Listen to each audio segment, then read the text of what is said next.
S16 height.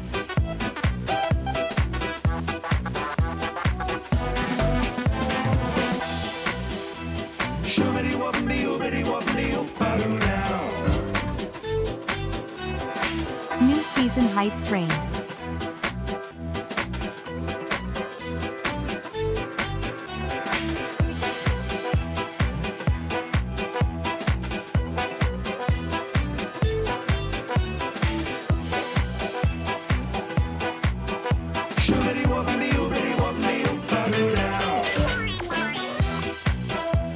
GDQ Heart.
Hype train woohoo.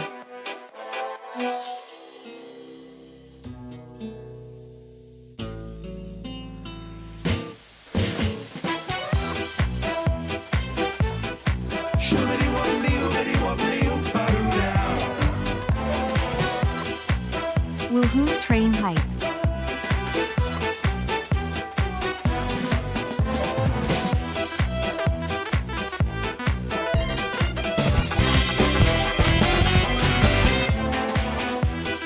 All aboard.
Here, in a greatly simplified form, we have the four elements needed in every timepiece: a source of energy or power, a means of transmitting power, a dial to record the flow of power, and a way to control the power.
go for another month.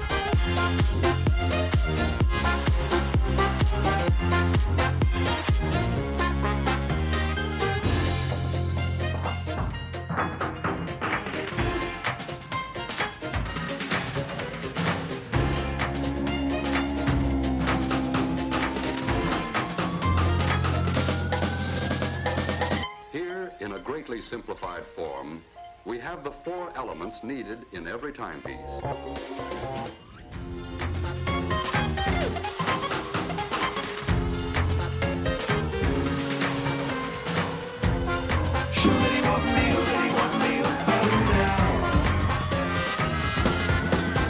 "53 months. Crazy. Closing in on another Twitch baby."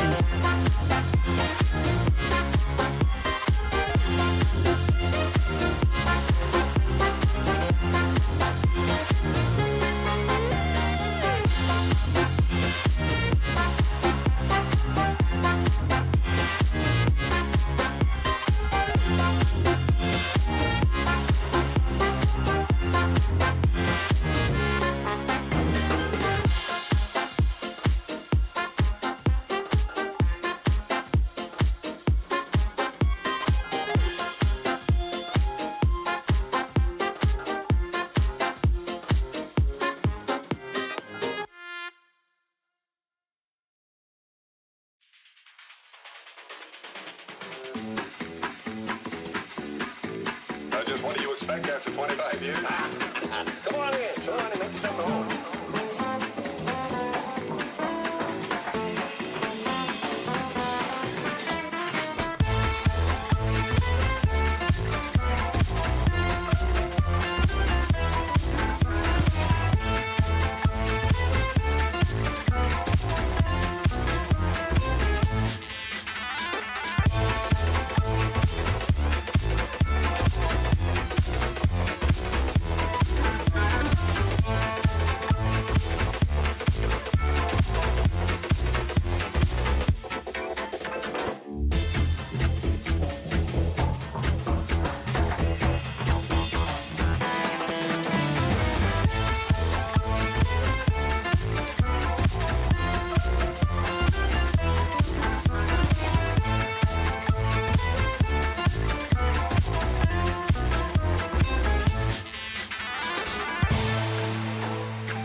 Just what do you expect after 25 years? Come on in, make yourself at home.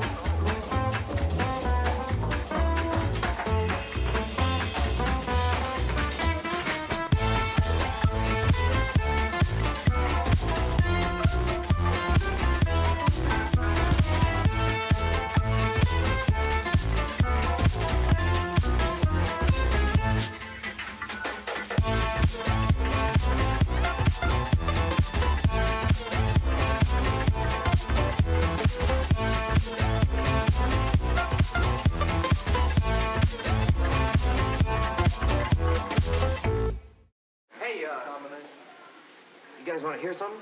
That depends on what it is. Let's do good. Keep.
belt. We better. I got it. Stay easy, guys. See you back there.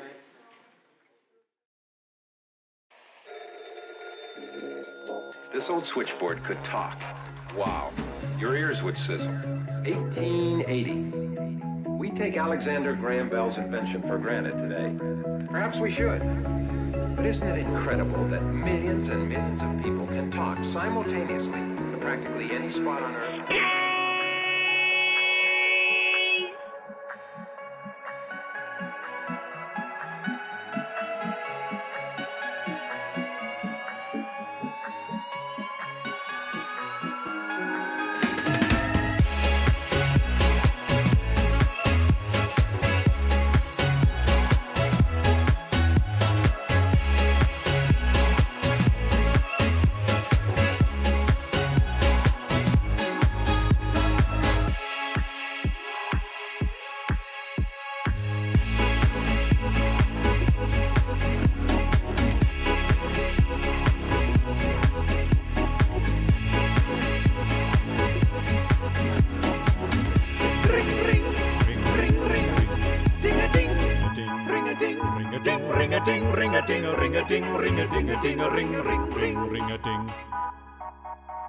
In the beginning, back in the old days, the telephone was something of an oddity, to say the least. You'd pick up this receiver to see that the line was clear. Then you'd hang up and ring with this crank. Pick it up again and tell the operator what number you wanted.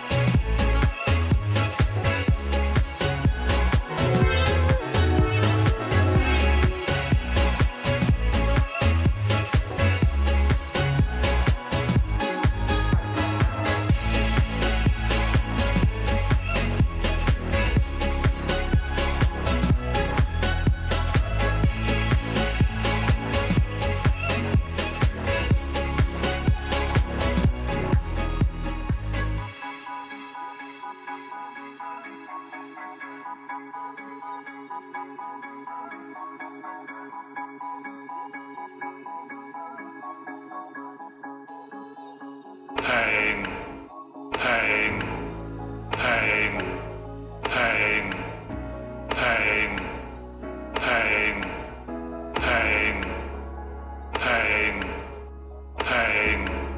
What a shame.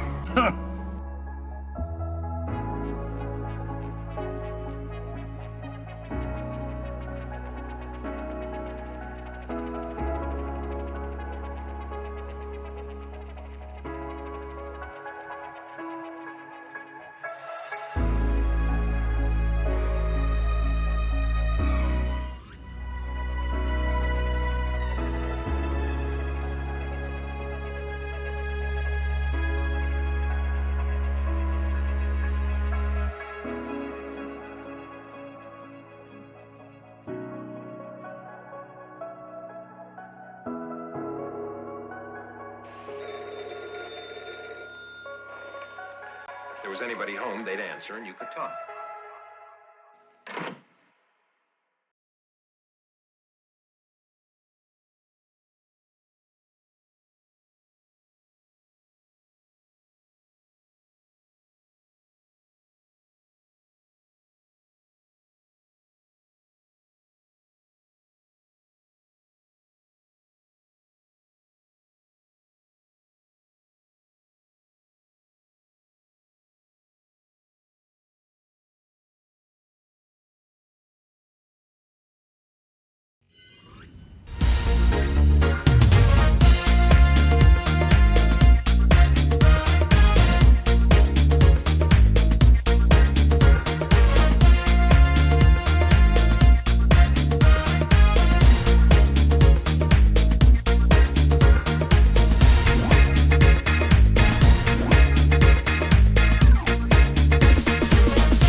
Good evening, good evening, good evening, good evening, good evening, good evening, good evening. And welcome to Game Night Season 16, where it is time for Danger Zone. But first, a message from our sponsor, Samster. Rip our angle Alex Salmondex, he would have loved Danger Zone 3. He's with the other angles now. I did not know that Alex Salmond had died. Rip indeed, Alex Salmond dies age 69, former SNP leader. And thank you for the 53-month subscription there, Sam. Hope you're keeping well. Welcome, everybody, to a brand new season of Game Night. Hope you all are keeping well. Well done to those who managed to take some pennies away from Plinko in that opening warm-up game there. A shame for anyone who... What a shame. Fell foul of the gamble at the end, but Arun being quite prescient there, actually setting his name as Ed Gamble, and me thinking, oh, that's the answer to one of the questions later on. Funny old world. Anyway, I hope you enjoyed that. Those questions were written by me. Thanks to Lewis for helping with the proofing of that. And yes, Topper, we did play Danger Zone last time because the season got a little bit changed around for various reasons. But yeah, we're opening up with it as well because, hey, who doesn't love Danger Zone, right? Anyway, welcome to you all. I hope you had a good off-season. I did a nice sort of gentle stream last week. We played some Spotlight, did some bug fixes, had a crash, so that's good.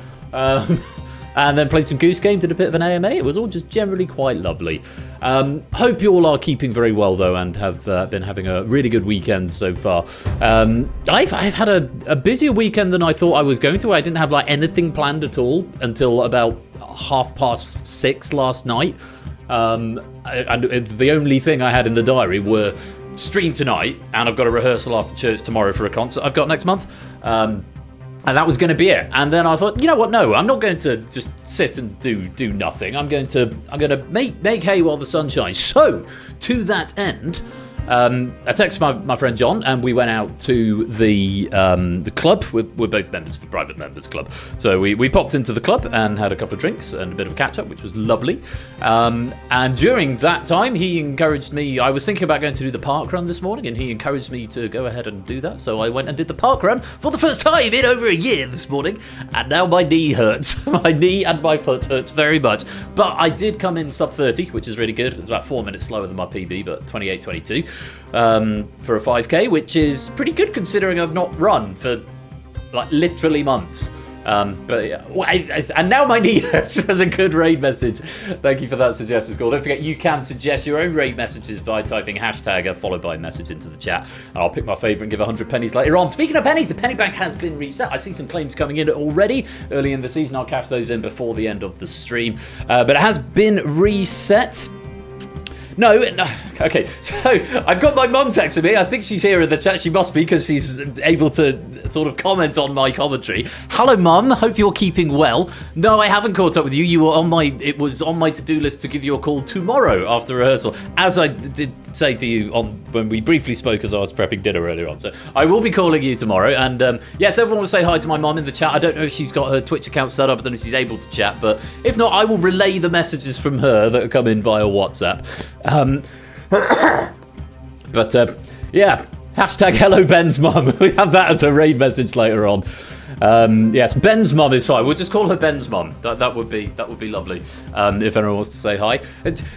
She texts me, bless her. She texts me at like 2 minutes past 8 saying, I thought the quiz started at 8 o'clock. And I said, well, the broadcast starts at 8 o'clock, but there's a few things I've got to get set up. It's quite a complex operation. She says hi, guys. Yeah. She'll be here. I think she's just spectating tonight rather than taking part. But yeah, all is well. So hi, Mum, and do enjoy the show. Thank you for coming to tune in. So yeah, it's been. I ended up having a nap in the end this afternoon. So I went and did the park run, came home, had a shower, put some laundry on, took the dog out for his second walk. He's now sleeping under the piano. Second walk, popped into the butcher's, came home, had a nap because I didn't get enough sleep last night. And then woke up, sort of did a couple of bits for tonight, and then took the dog out for a third walk, cooked a steak, had some dinner, and now here I am streaming. So it's ended up being quite a nice Saturday, actually. Quite chill. If you spoonerize Ben's, but yes, let's not do that, please. Anyway, hope you enjoyed Plinko at the top of the stream right there. If only I know I'd be in. What? I don't know what that means, Mum, but yeah, I agree. Possibly. So yes, into our first headline game of Season 16. Brand new season, so the penny bank has been reset. I'm very well aware I still haven't done prizes yet. It's just been mad at work this week, and I keep making excuses. It will happen. I'm just really slow at doing that sort of thing. So, and as well, thank you for that hype train earlier on. A load of subs coming in there. Well, let's take a look. So, Matt resubscribe for 9 months at tier 1. I don't understand. Resubscribe, because it says Samsung's resubscribed for 49 months at tier 1 and they've been subscribed for 53 months. I don't understand these messages. I thought people were subscribing for like 9 months in advance. I don't understand how it's working. But Matt, 53 months, crazy closing in on another Twitch baby. Thank you for that sub. SJ, here we go for another month. Thank you very much for the 2-month subscription there. Natter, thank you for the 15 months. Puzzle Down, all aboard. Thank you for the 100 bits. BC with the Prime sub for 17 months. Train Hype, or Woohoo Train Hype. Matt, thank you for the 100 bits. Dragon gifting out 5 community subs as well. Thank you very much for your generosity there. Much appreciated. And for that 28-month subscription as well. JR subbing for 3 months. New season hype train. Fluffy Bunny resubscribed for 12 months. They've been subscribed for 9 months. I don't understand which it is, but Fluffy Bunny, thank you very much for the season 16 hype right there and for the subscription. I thought, I know one of them's consecutive and one of them is total, but I don't know why I'm starting to get confused by that. Anyway, because one of them is. Yeah, because you'd expect the consecutive one to either be the same or lower and not be greater. And then Fluffy has resubscribed for 12 months but only been subscribed for 9. So I'm guessing Fluffy's maybe done an advance, I don't know. But anyway, I'm very grateful to everybody for the support, so thank you very much indeed. Let me say hello to everyone. Good evening, Topper and JR, SJ, Astrigali, Jogging, Prudes, Matt, Arnfetz, Vixen, Stilgar, Fluffy Bunny, Ryasu, Dragon, TVA Polshka, Arun, Puzzle Dan, Lupine, Opsimat, Shapes, BC, Natter, Toot, CJ, Gnarly Quinn, The Tigo, Score Count, Clive, Kirstukum, Pyro Pygmy, and anyone else who is lurking, loitering, and lingering in the chat. You are most welcome to be here. Thank you so much for joining me for what promises to be a super exciting season of Game Night. Just a couple of things at the head of the season. I'm bringing back regular Thursday streams. 3 of them, strategic 3 of them are throwback streams, which will be old trivia, but most of the trivia for the new Thursday streams are going to be original trivia. So make sure you do pop that in your diaries if you find yourself at a loose end on a Thursday evening. Do pop along at the normal time of 8 o'clock. Of course, we've got Hallow Stream. That's coming up on Halloween night, which is a Thursday. I think it's 2 weeks on Thursday. So if you fancy some spooky fun, that is a stream to look forward to. And of course, Quizmas coming up towards the end of season 16 in the sort of the last 3 or 4 weeks. We'll be doing our traditional Quizmas collab with Topper and Ash. More information on that in the fullness of time. And of course, just before Quizmas, you've got QNL 2 to look forward to, which I regrettably can't be at this year. Originally, it's just because I've got a gig on the Sunday afternoon, but I'm now also away with work for the entirety of that week, and that weekend and the previous weekend, which is also why there's a couple of Saturday streams missing from me towards the end of November. But yeah, tickets are still on sale for everyone who isn't me. So very unfortunately, I'm unable to make it this time round. But do go get your tickets for QNL. Yes, it's a busy time of year, both with work and with, sort of in the gig economy. Christmas stuff. There's always stuff going on, and it's just how it's worked out. So, but I will be with you in spirit, and I will. I'm not actually sure if it's on the Saturday. It's the end of. So I will probably end up being in studio for a lot of that Saturday for a show that's being recorded, so I'll be with you in spirit, certainly. Anyway, on to the nuts and bolts of the stream. Our first feature game of the season is DangerZone, as it was the last feature game of last season, so, it's like poetry, they rhyme. This has been written by Cola and has been proofed by Fluid Fernando. Very grateful to both of them for their efforts here. One thing that I do know that Nando particularly commented on, he said he was very impressed with the category names. So hopefully we'll have some fun with them. But it's a standard game of DangerZone. We're grateful to Colo for the questions. CFKL is the screen. I've got 31 players in. I'm going to give you another minute or so to come and join, and then we will begin the game. So do come and join if you want to take part. Of course, the defending champion is not here to defend their title. So, because of course that was me, ending up winning Topper's pack of Danger Zone at the end of Season 15, which was a great joy. Again, something 15 seasons in the making. I finally won one of my own games, which is a source of great happiness for me. Hashtag humble brag, hashtag subtle brag, indeed. So, but yeah, so that was a single clap. Yes, just one. It was great fun, and again, I'm hugely grateful to Topper for popping over for that weekend. We had a lovely time. Well, I had a lovely time. I can't speak on Topper's behalf. Oh my god, my mum is heckling me. Stop talking and start the quiz, she says. Wow, Mum, you'll fit right in here. This is basically what chat do to me. They just mock me. I've just become a source of great mockery. But this is kind of part of the fun. This is what you sign up for after a waffle. It's the front, the first episode of the season. So I've got to have a little bit of chat. But far be it from me to ignore my mum's instructions. I think we will get on with the quiz, and that would be lovely. So. So their son's biggest trolls. Oh, her iPad's gone flat. Okay, get down, you. No. No, thank you, Dexter. Right, on with the quiz. It's time for Danger Zone. And so you can join at any time, but you can only play in the background game. So if you're ready, let's play. Oh, index out of range exception. Well, that's a good start, isn't it? Where's that coming from? Leaderboard manager CS18. I'm going to have a look at that because that's never happened before. Dex, go away. Now is not the time. Let me just take a quick look at what this exception has come from, because it might have broken everything. Line 80 in Leaderboard Manager. Yeah, it has a bit broken everything, because I've got no Danger Zone line. Says trap cutter, correct, and boneyard. Reach player object in player manager, don't get players. What? But it's not the final round. Oh, and now my console's crashed as well. Hang on a minute. Leaderboard manager, line 80. Set start round Danger Zone is the function. Set start round Danger Zone. There's nothing even on line 80. How has that happened? Yeah, Mum, we've got a break in the game. Please stop yawning at me, because the game can't start because something has broken. That's a bug. Yeah, you broke the game. I don't know how that's happened. I don't know what's going to happen if I press the button again. Yeah, that's not good, is it? Shall we try that again? Whoops. I'm hoping that was just a fluke. Let's skip opening titles. And you'll have to refresh and rejoin.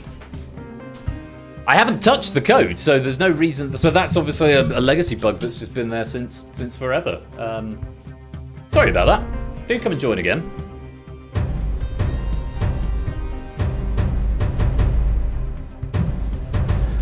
Let's go. You have to stop heckling me, Mum. I know it wasn't your fault, but the game can't continue if the game has broken. So hopefully everyone can come back into the game, and we'll go from there. But yeah, I've absolutely no idea what happened there. We had 32 before. I'm wondering if it's to do with the number of players that are in the game. So once we get to 32, I'll start again and see if the same thing happens. But yeah, it's pretty strange. Right. Back to the same number. So if it crashes again, it might be something to do with the number of players. Oh, we've got an extra one come to join, so we're now up to 33. You can play, if you like, Mum. Yes, do come and join. You'll have to join on the app. Okay, we're now up to 33. If it crashes again... Hopefully not. Yeah, hopefully it won't crash again. If you're coming to join us, Mum, then there's some procedures you need to go through. You'll need to go to https://persephoneschair.itch.io/game night. If you go to there, go to that link, and then join, and then we can get you set up. I'm so funny. Thank you. I like to think so. Are you playing or not? Because if you are, then we'll wait for you. But if not, then I'll crack on.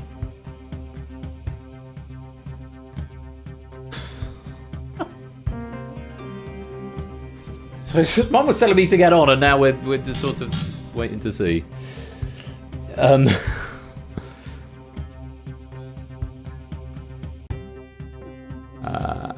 I communicate via Twitch too. That's very true. That's what we do. Oh, well, let me. Okay, well, look. Next time I'm up, we'll talk through how to do it. But I'm going to get on with the game, and hopefully it won't crash this time. Oh, for God's sake! No, same problem.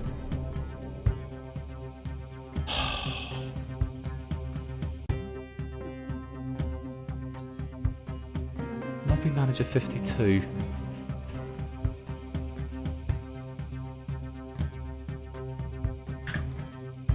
There isn't even anything at... Oh, line 86. Straps, player manager.get.players.count where is not eliminated minus danger zone count, total danger zone line true. Have I just left a funny setting on or something?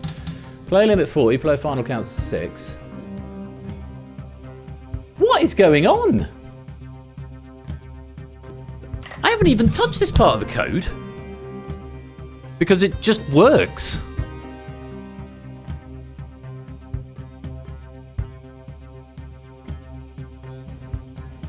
$86. So if question manager dot is final round, it's not fine, and it's an out of bounds exception. Player manager dot get dot players dot count.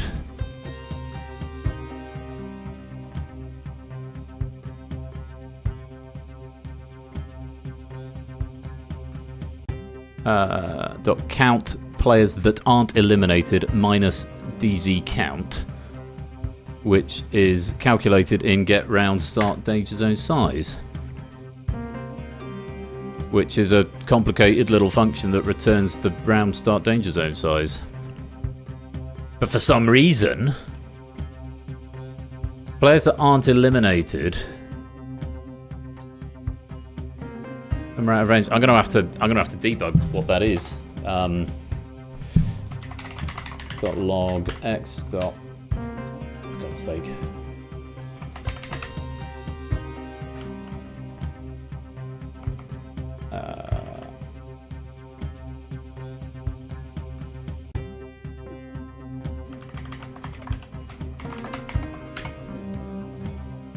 Right. Okay. Apologies for this. This is a very strange thing that has not come up before. And yeah, so we're still broken. We can't play the game. So something has gone wrong, but I haven't touched this part of the code. So there's no reason why this should. So we're going into a very, very fast dev stream while I try and figure out what is going on. Yeah, that's what it is. I'm just going to retain my champions crown. This is so strange because we've played Danger Zone with this many players before, and it was different each time, 32-33. So I was going to put skip opening titles back on. And I've got a debug line now just to see what it is working it out as. Hopefully we can get some resolution on this. So if just a couple of you can come and join. XVWZ. And now I've got a debug in there.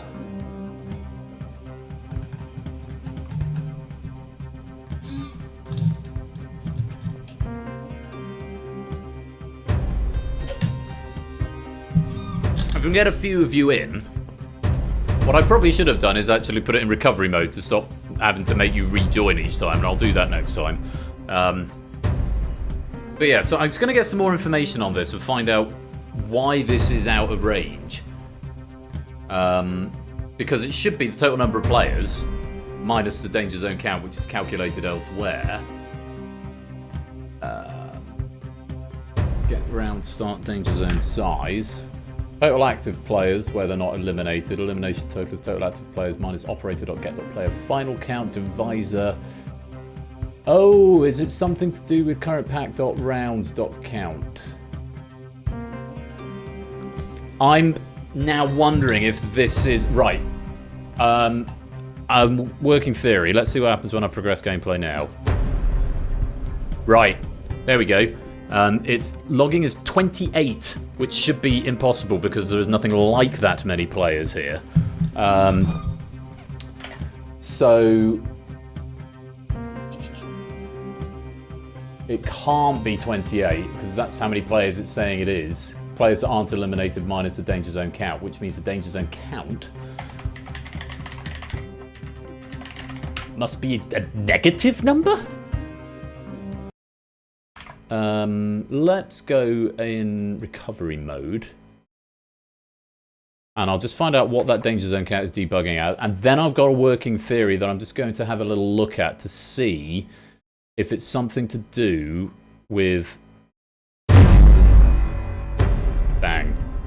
Take a look. Yeah, so my danger zone count is negative 11. So something's gone wrong in that function there.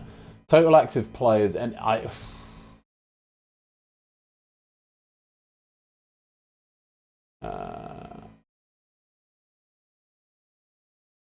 current pack.rounds. I'm wondering if this is a data error.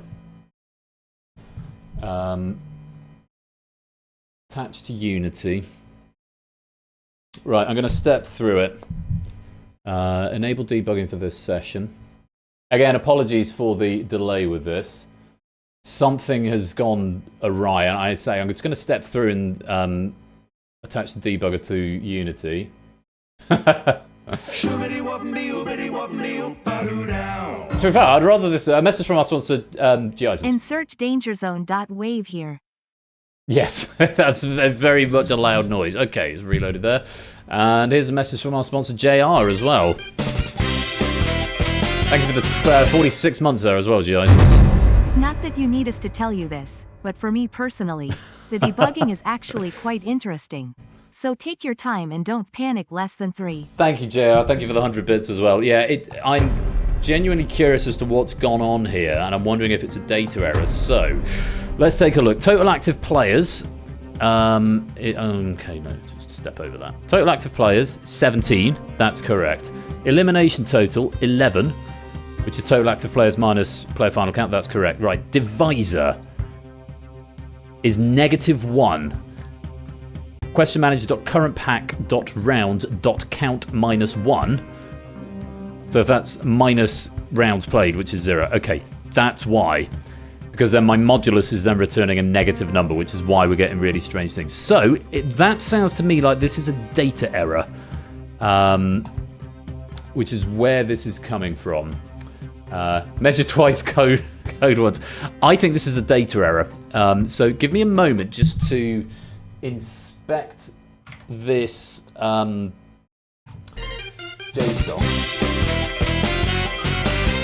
And a message from our sponsor, Matt. Sounds like a data leak from somewhere. Ah, very good. Let's take a look. Oh.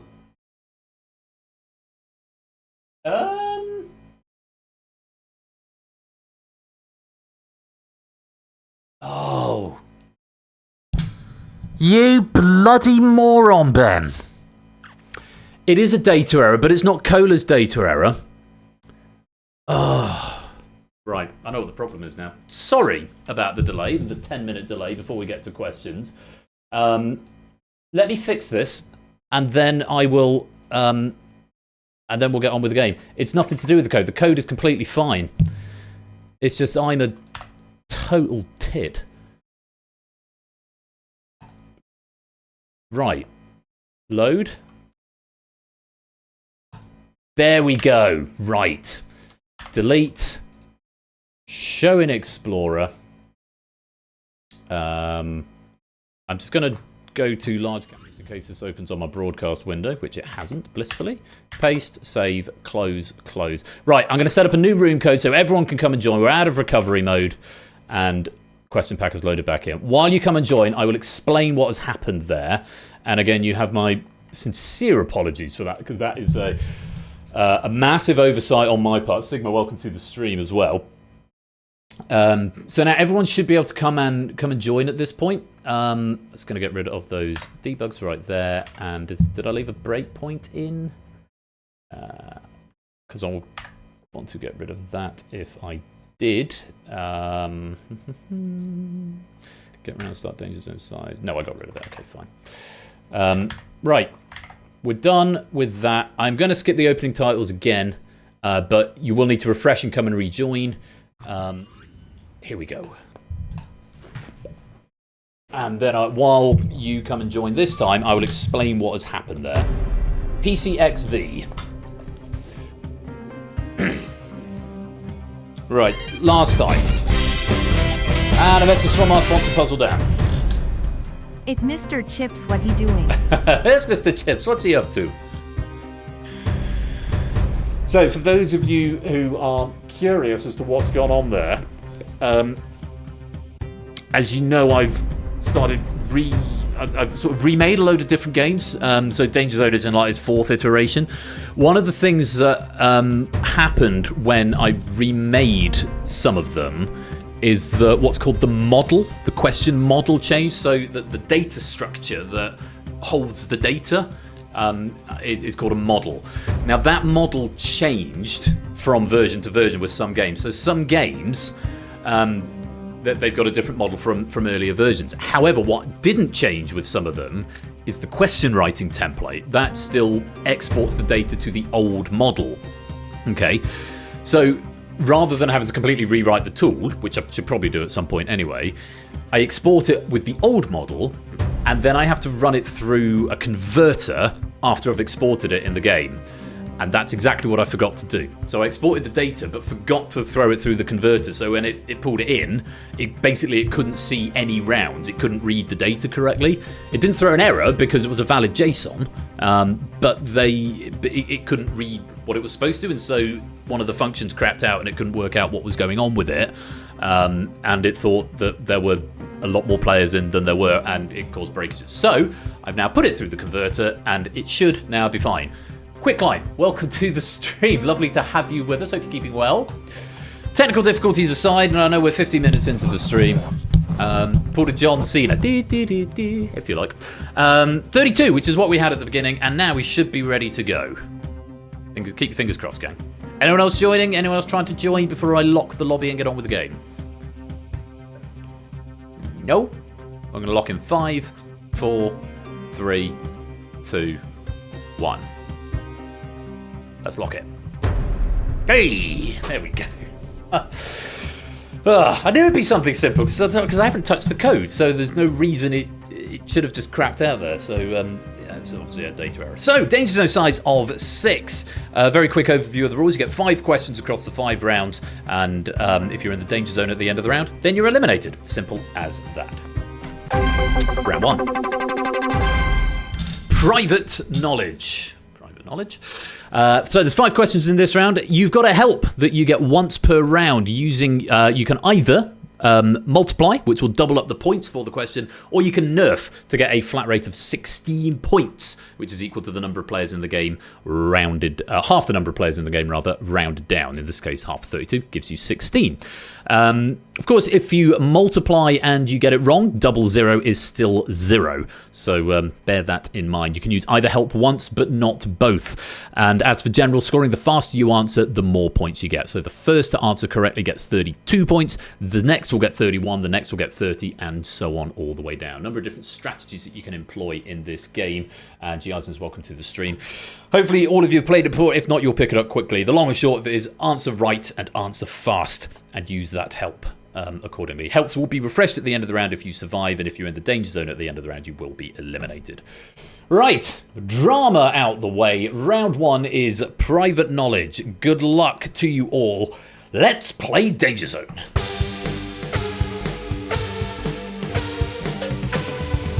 Starting with this. Which 2 actors played friends Mike Waters and Scott Faber in the 1992 film My Own Private Idaho?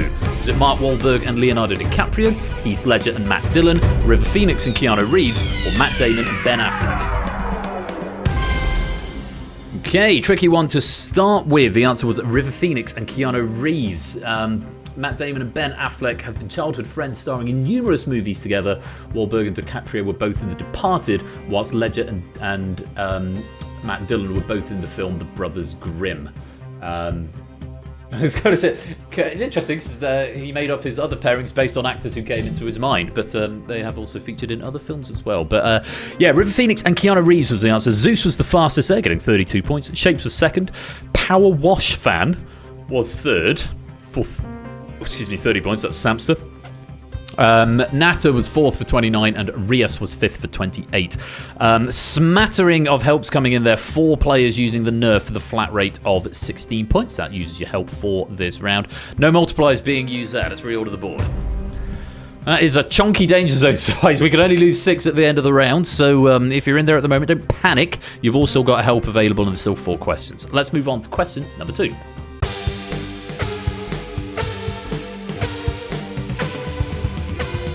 The 2003 young adult novel Private Peaceful by Michael Morpurgo highlighted some of the harsh realities of which conflict? Was it the Second Opium War, the American Civil War, the Vietnam War, or World War I?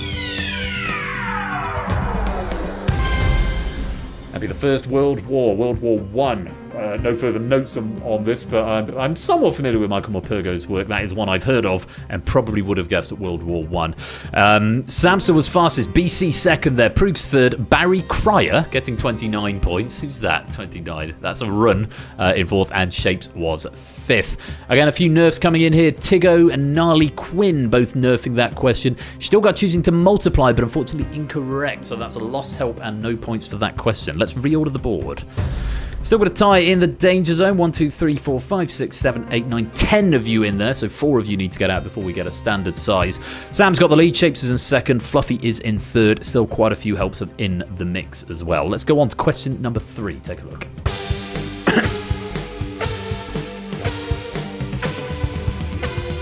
Which of these is the name of a real virtual private network, or VPN, that has over 38 million users worldwide? iWerewolf, Electric Goblin, Cyber Ghost, or Web Sasquatch?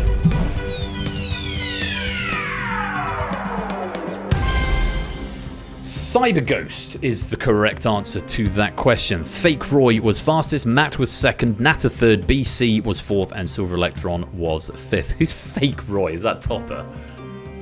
I don't know why I would think that would be Topper, getting 32 points. Yeah, Fake Roy. It's the last week when I was Real Roy. Or the week before last.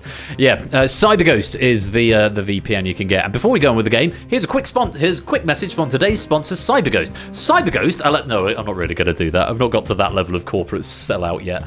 Corporate shill. But Cyber Ghost is the answer. A lot of players getting that one right. Curse 2 multiplying, as did Marcini, as did Ralph, as did Clive. All of them correct, so doubling the points they got for that one. Samster choosing to nerf that one, as did Vixen for the flat rate of 16. Very well done. If you got some points there, let's reorder the board. Big changes around there, and we've got a standard danger zone size for the first time in the game with 2 questions to go. Ralph has got the lead, Samster is in second, Fluffy is in third. Dan in the danger zone, Dan, Flyboy, Fett, CJ, Stilgar, and Pyro. 4 of them have still got helps available, and it's pretty close around that danger zone line. Dan in the danger zone on 18, Quicklime out of the danger zone, but only 3 points clear, both still with helps available.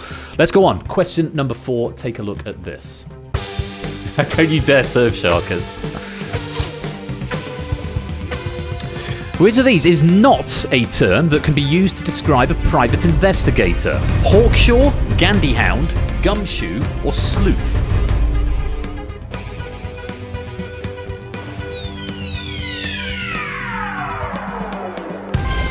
It's a Gandyhound. Gandyhound. That's one that Cola made up. A Gumshoe and a Hawkshaw, they're informal slang from North America.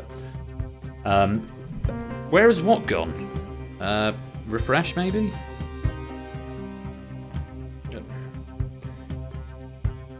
I think I've lost my mum. Something's gone wrong at her end. Yeah, and obviously a sleuth being a word for a detective or someone who investigates. Matt was fastest there. Pyro second and with a multiplier, doubling up to 62. Clive was third. Natta was fourth. Opsy was fifth, also with a multiplier. Other multipliers that came in there, Jogging and Quicklime, both multiplying and both correct. And Puzzle Poke the third, aka Puzzle Dan, choosing to nerf that question for the flat rate of 16. Let's reorder the board. We have still got a standard danger zone size, but the gap between safety and danger has closed to a single point. I'm getting lots of shrug emojis from my mum. I can't troubleshoot you just at the moment. Yes, Dan is in the danger zone and a point behind CJ Binks, but CJ Binks still has that help available. Likewise, Topper, Dragon, and Fett, who are in the danger zone, all have helps available with one question left. Ralph has the lead, Samson's in second, Rias is in third, also with help available too. One more question in this round. Good luck to you all. Here it is. Mr. Vertigo, welcome to the stream.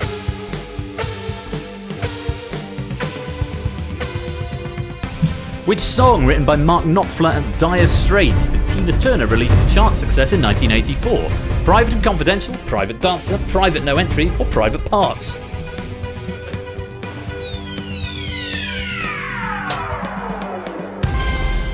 I'm private dancer, dancing for money. That's my Tina Turner impression. You're my private dancer. It's that one. Private Dancer was the correct answer, and that's how it goes, in case you didn't know. Opsy was fastest there. Fluffy Bunny second. Shapes third. Both of those two using a multiplier. Clive was fourth. Matt was fifth.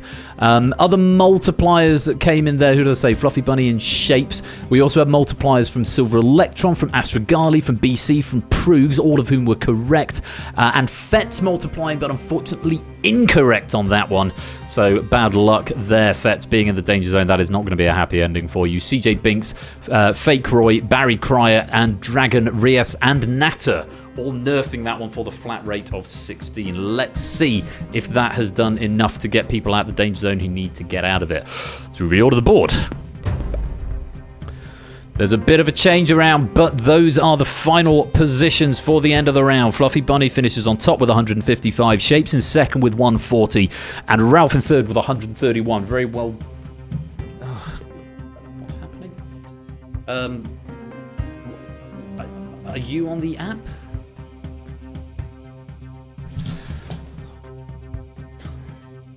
What was the room code? PCXV. Sorry, I'm gonna have to. I've got to troubleshoot my iPad.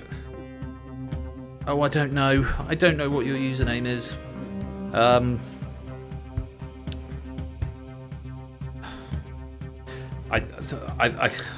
Sorry, I can't help. I've got to run the stream. Yeah, I can't. Yeah, PCX. I don't know if she's trying to join in. I think her iPad battery died. And yeah, where was I? Yeah, Fluffy Bunny, Shapes, and Ralph. You'll get a little boost going into the next round, and you'll be joined there by Opsy, Sam, Rias, Clive, Zeus, Matt, BC, Maltese, Silver Electron, Prugs, Astrogadi, Jogging Gnarly, Tiggo, Barry, Vertigo, Pyro, JR, Marcini, Vixen, Kirstu, and Quicklime, and CJ Binks, all of whose scores will reset to 0. And Samster, welcome to the stream. Unfortunately, though, Fake Roy, Dragon, Puzzle Poe, Stildar, Flyboy, and Fets. Oh, it's over all too soon. Thank you very much for playing, but it is the end of the round. You are in the danger zone, which means we have to say goodbye.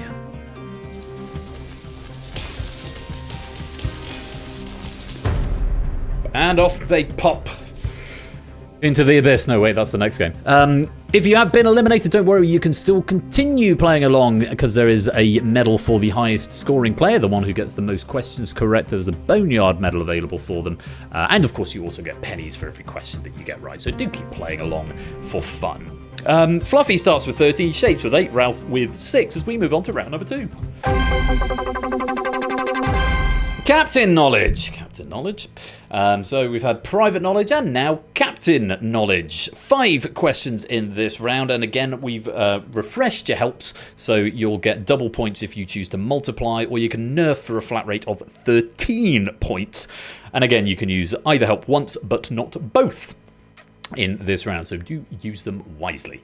I'm just going to raise my desk, I think, because I feel like I'm sitting up and it's cutting off the top of my head slightly. So, Captain Knowledge is the order of the day. 5 questions, probably something to do with captains, I guess. Let's find out. Good luck to all the remaining players. Let's play Danger Zone.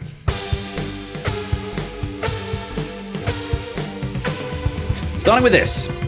The author J.M. Barrie openly acknowledged that he based Captain Hook in Peter Pan on which other captain? Captain Manwaring, Captain Ahab, Captain Nemo, or Captain Pugwash?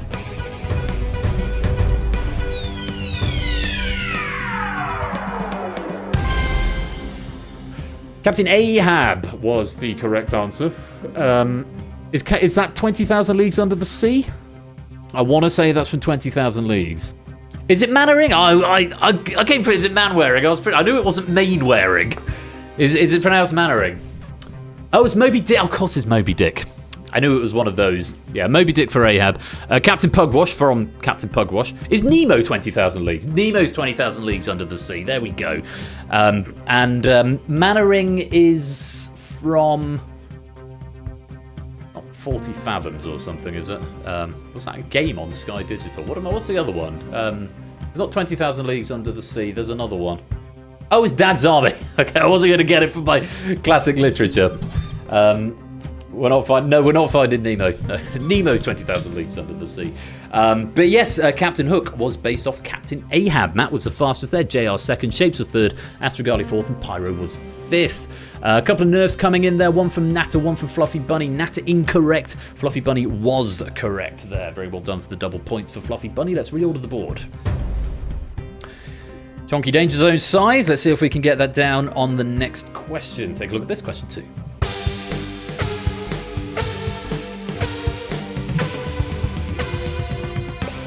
Captain Morgan Rum is named for whom? Morgan and Sons Coopers and Barrel Makers, Revolutionist Morgan O'Shaughnessy, Privateer Sir Henry Morgan, or no one, it was made up for marketing purposes.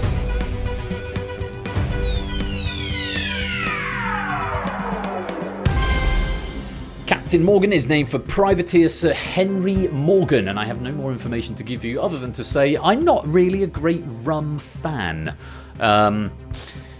Join as Ben's mum. You want to watch or play? I'm not a great fan of rum. I mean, I'll drink it if it appears, but I don't think I'd ever voluntarily purchase it myself. But yes, Captain Morgan's spiced rum is named for Privateer Sir Henry Morgan. I knew that despite being teetotal. Let's reorder the board, see what that's done to the... Oh, actually, first of all, let's look at who was fastest. Power Wash Fan, aka Samster, was first, and with a multiplier. Very well done, doubling up to 50 points. I tell a lie, Clive was fastest. My debug comes in the wrong order because you came in the same frame. Oh, hello, Kegler. Welcome to the game. So Clive was actually fastest, getting 52, also multiplying. Samster was second. They came in 2.45 seconds, so coming in literally in the same frame there. Vertigo was third, and also with a multiplier for 48 points. Barry Cryer was fourth, and Opsy was fifth. Jogging, Tiggo, Gnarly, Quinn, all nerfing that one. And the three multipliers I've already mentioned, and Prugs also multiplying that question, doubling up their points. All correct, very well played. Let's reorder the board. DangerZone gets close to the standard size, 7 players in it. Currently, we need to get it down to 6. All 7 in the Danger Zone are on 0, but all have their helps still available. Fluffy Bunny has the lead, Clive's in second, Shapes is in third. Let's go on. Question number 3. Take a look. Zeus Carlitos so on my behalf. It's very good of him. How is Captain Crunch original breakfast cereal described on its box? Chocolatey bran flakes, popped rice grains, honey-coated clusters, or sweetened corn and oat cereal?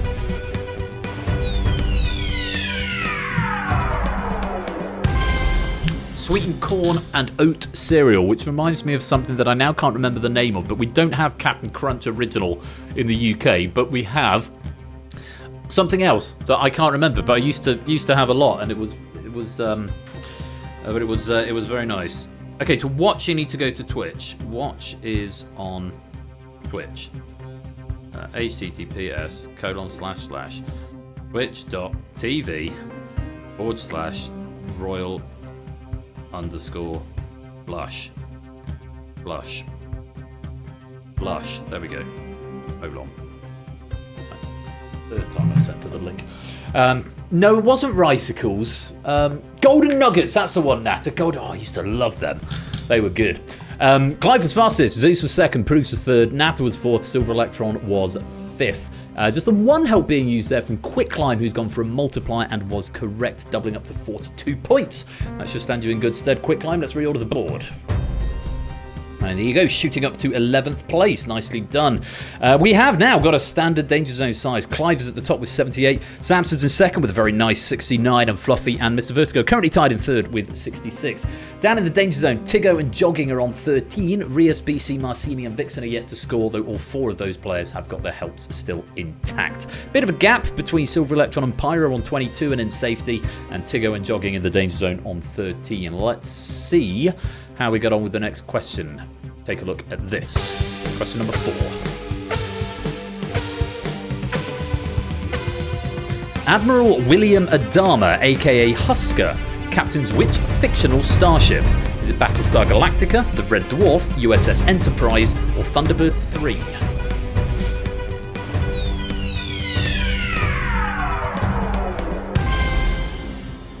Battlestar Galactica, I think I had it down to 2. Mainly because I've never seen Red Dwarf. Thunderbird 3 is Scott Tracy. Scott Tracy was what? Alan Tracy is number 3. Scott Tracy's number 1. And Alan. Virgil was number 2. Gordon was 4. And John Tracy, I think, was 5. No, I've never seen it. It never really appealed to me, I have to say. USS Enterprise, was that Kirk or was that Picard? One of them. Yes, I'm there, Matt. I'm all over it. Brains didn't really have a Thunderbird engine, did he? Oh, it was both. They were both called Enterprise, fair enough. And the Red Dwarf is Greg Charles, I guess. Anyway, very well done. Most players getting that one right. Fluffy Bunny was fastest. Astrogali was second with a multiplier. Sam was third. Matt was fourth. Proogs was fifth.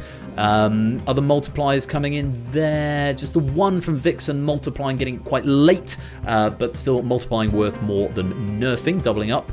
And a couple of nerfs in there. Silver Electron and CJ Binks nerfing for the flat rate of 13. Let's reorder the board. Clive slips from first down to sixth with that exchange, and Astrogali jumps into the lead with 108. Sam now in second, Fluffy Bunny in third. We got Zeus, Tiggo, Vixen, Rias, Marcini, and BC all in the Danger Zone. Well, let's see what happens with the final question of this round. Question number 5. Take a look.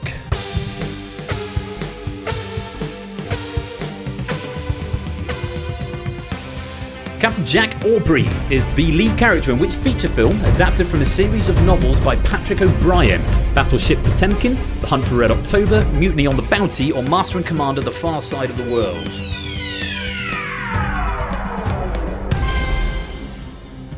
Oh my god. Mum's managed to find the Twitch homepage. You're on the Twitch homepage. Master and Commander, The Far Side of the World, which I believe was also a film adaptation starring Russell Crowe. I covered it. It wasn't the intent. I mean, I'm grateful for my mum coming to support me. I truly am. But by her own admission, she's not the most comfortable around technology. So I'd rather do the tech support thing. And have her watching along. It might be a regular feature. It might become a regular feature. Certainly as long as Strictly doesn't clash with it. Shapes was fastest there. Sam was second. Gnarly Quinn third. Astrogali fourth. Proogs was fifth. Ralph multiplying but going wrong on that one, Ralph. Bad luck losing that help there. Opsy multiplying but correct. Rias multiplying and incorrect. Marcini multiplying and incorrect. And BC multiplying and incorrect. A lot of incorrect multipliers coming in there. We've got a smattering of nerfs as well. JR, Zeus, Pyro, Barry Cryer, Curse Toucan, all nerfing that question for the flat rate of 13. So, how much difference is this going to make? Because we've got 4 out of the 6 players in the Danger Zone getting that one wrong, who will be eliminated as a matter of course. Zeus getting 13, Tiggo getting 21. Have they done enough to get out of the Danger Zone? Have Silver Electron and Jogging got something to worry about getting that one wrong at the bottom of safety? Let's take a look as we reorder the board for the final time this round.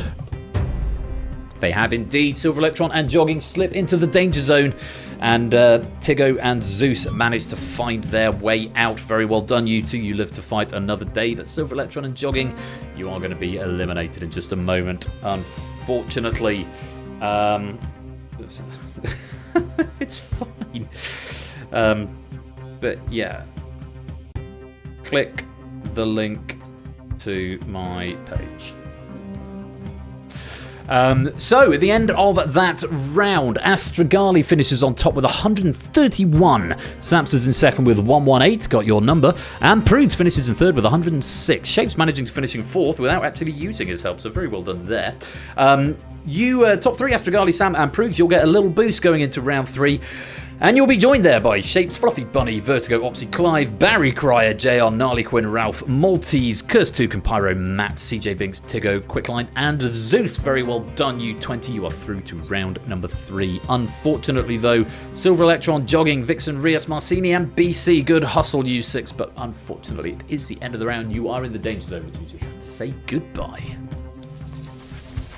Stilgar with the Boneyard crown of 7 at the moment. Is he about to be usurped? They are not. Stilgar still with the Boneyard crown of 7. Rias, the next strongest in the Boneyard, with 5. And as we move to the next round, we increase the danger zone size to 7. 7 players will be eliminated on this one, and it looks like there'll be 7 in round 4 as well, which means 13 will go on. Astragali starting with 10, Sam with 6, Prudes with 5. Everyone else gets reset to 0 and gets their help back. It's just died. Okay, I can't do anything about that. Just gonna get a computer or plug the iPad in. So let's go on. Round 3. Major knowledge, private knowledge, captain knowledge, and now major knowledge. So this is presumably going to be things all relating to something major, I guess. Guess we'll find out. 5 questions in this round. Once again, multiplying doubles the points as before. Nerfing will earn you a flat rate of 10 because there's 20 players left in the main game, and you can use either help once, but not both. The 7 players in the danger zone at the end of the round will be eliminated. Good luck to you all. Left talent knowledge calling it here. Well, we'll have to wait and see, won't we?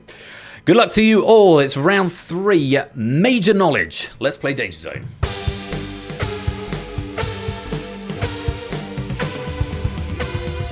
What is the final line in the lyrics of David Bowie's Space Oddity? Ground control to Major Tom. Planet Earth is blue and there's nothing I can do. I'm stepping through the door, or can you hear me, Major Tom?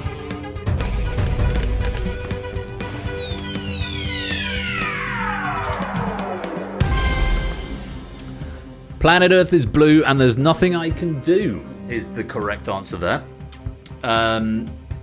And this is the only question of this round I don't have notes for. But I know it starts, ground control to Major Tom. I'm going to see if my dad can help. Can Dad help? That's the point. I can't troubleshoot. I'm going to fob her off on my dad. This is Major Tom to ground control.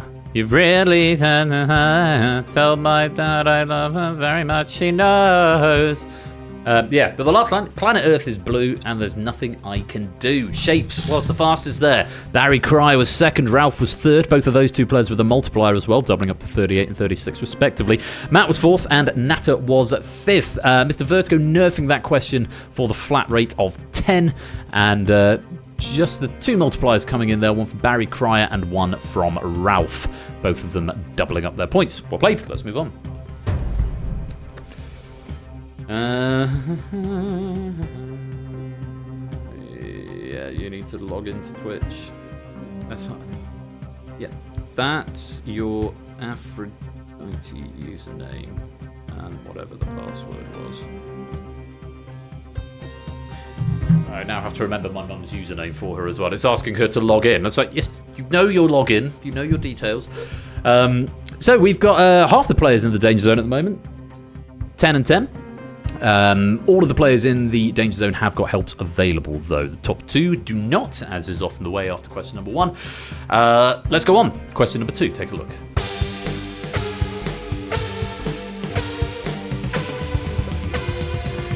Which of these pieces of equipment cannot be used in majorette sport World Federation competitions? Chain, pom-pom, baton, or drum?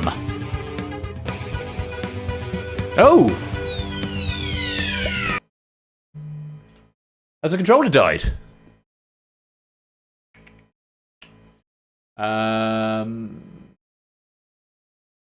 Okay.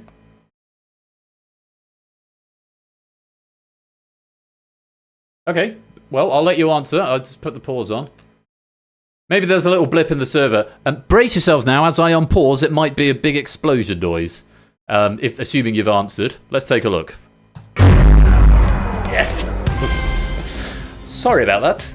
And yes, a lot of people now refreshing their accounts. It would have gone blank while I paused the build because to revalidate, you need to... I don't think it was anyone's app just crashing. I think there was probably a blip at the server. But yeah, hopefully still got the... Because I paused it, the question still came in. And as it turns out, JR was fastest. CJ Binks was second. Natter was third. Matt was fourth. And Shapes was fifth. A few accounts have been revalidated as well now. Sorry about that. Out of my hands, I guess. Chain was the answer. Which of these pieces of equipment cannot be used in Majorette Sport World Federation competitions? The answer was chain. A pom-pom is the US variant of pom-pom, which I think things cheerleaders tend to use. A baton is a conductor's thing or used in a relay race. And a drum is something you hit with sticks. Probably something else in the sporting world as well. Gnarly Quinn nerfing that question. No other helps being used there. Gnarly Quinn getting the flat rate of 10. Say apologies for that slight blip. Hopefully it was just a momentary blip. As I press the button, hopefully everything will work now. Let's reorder the board. So we've got 8 players in the danger zone. Oh, what now? Okay. Yes.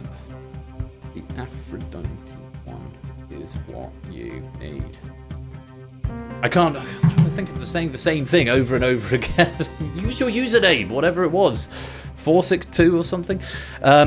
Anyway, slightly strange question there. Still a lot of helps available. Barry Cry still with the lead. Ralph still in second. Shapes in third now, tied with Matt. Astrogali, Gnarly Quinn, Vertigo, Sam, Fluffy, Kirstupin, Clive Zeus, and Pirate all in the danger zone. Let's reorder the board. Oh no, let's not. Let's go on to the next question. Okay, I've reordered the board. Take a look at this. Which of these video game characters is canonically a major in the US Air Force? Nina Williams from Tekken, Guile from Street Fighter, Milia Rage from Guilty Gear, or Johnny Cage from Mortal Kombat?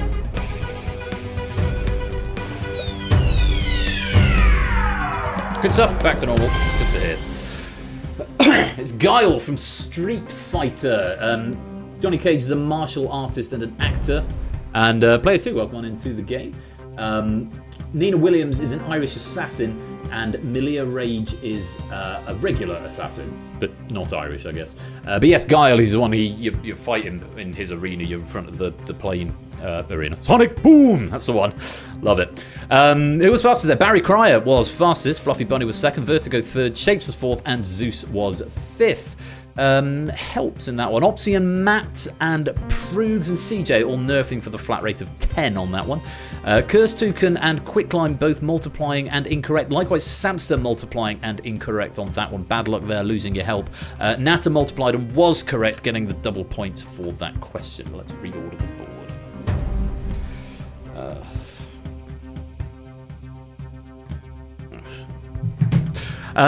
So we've still got a non-standard danger zone because we've got a tie between Fluffy Bunny and JR, both on 19, both with help still available. Barry Cryer has the lead. Natter is in second. Shapes is in third, though again still with a help available. He didn't use it in the last round. I wonder if he's going to use it this time.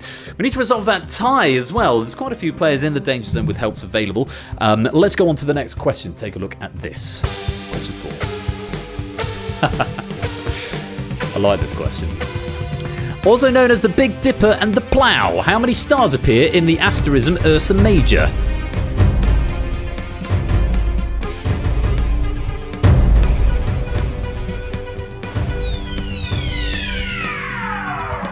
I'm not reading all the options out to you. It's that one. There's 7. Is the correct answer. That first one's got about 15, I think. The last one had 4, and the middle one, I think, has got 10. Yeah, the Big Dipper and the Plough, there are 7 stars. It's the one that looks like a saucepan, is the Big Dipper. But yes, lots of stars. There's a nice star-based question for you there. Hey, Lewis, welcome on into the stream, mate. Hope the darts are good. Yeah, we caught some of the darts last night. It was quite entertaining. It was down at the club.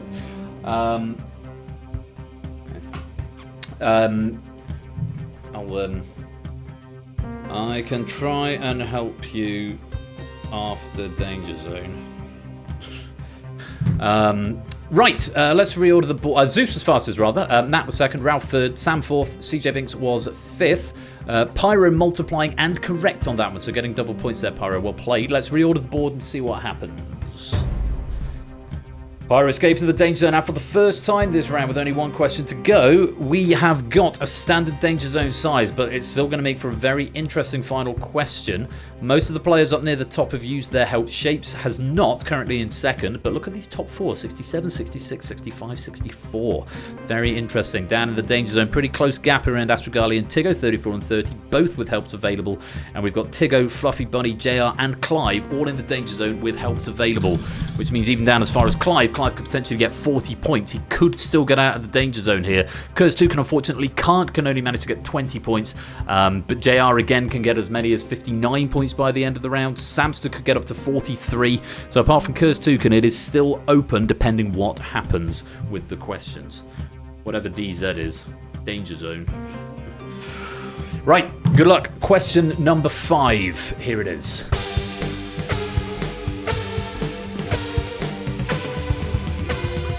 What trophy is awarded to the winner of the men's US Open golf major? No trophy is awarded: the Arnold Palmer Cup, the Ralph Goodall Shield, or the US Open Championship Trophy.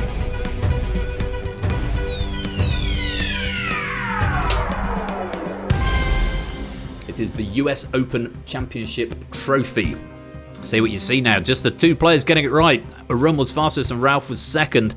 A lot of multipliers coming in there. Shapes, Zeus, Astrogali, Tiggo, Fluffy Bunny, and JR all going for a multiplier. All of them incorrect.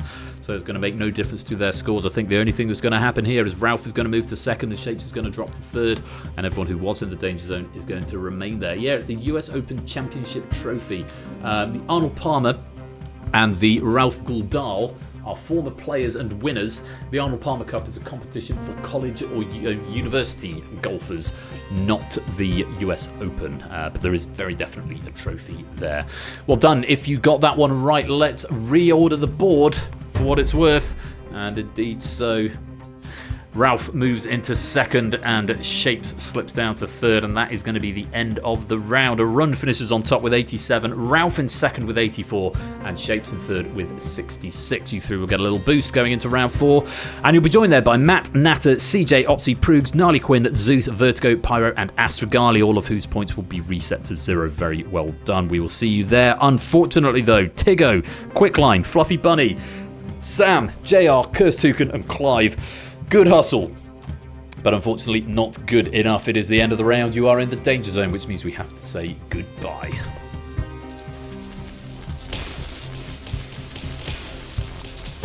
And off they go.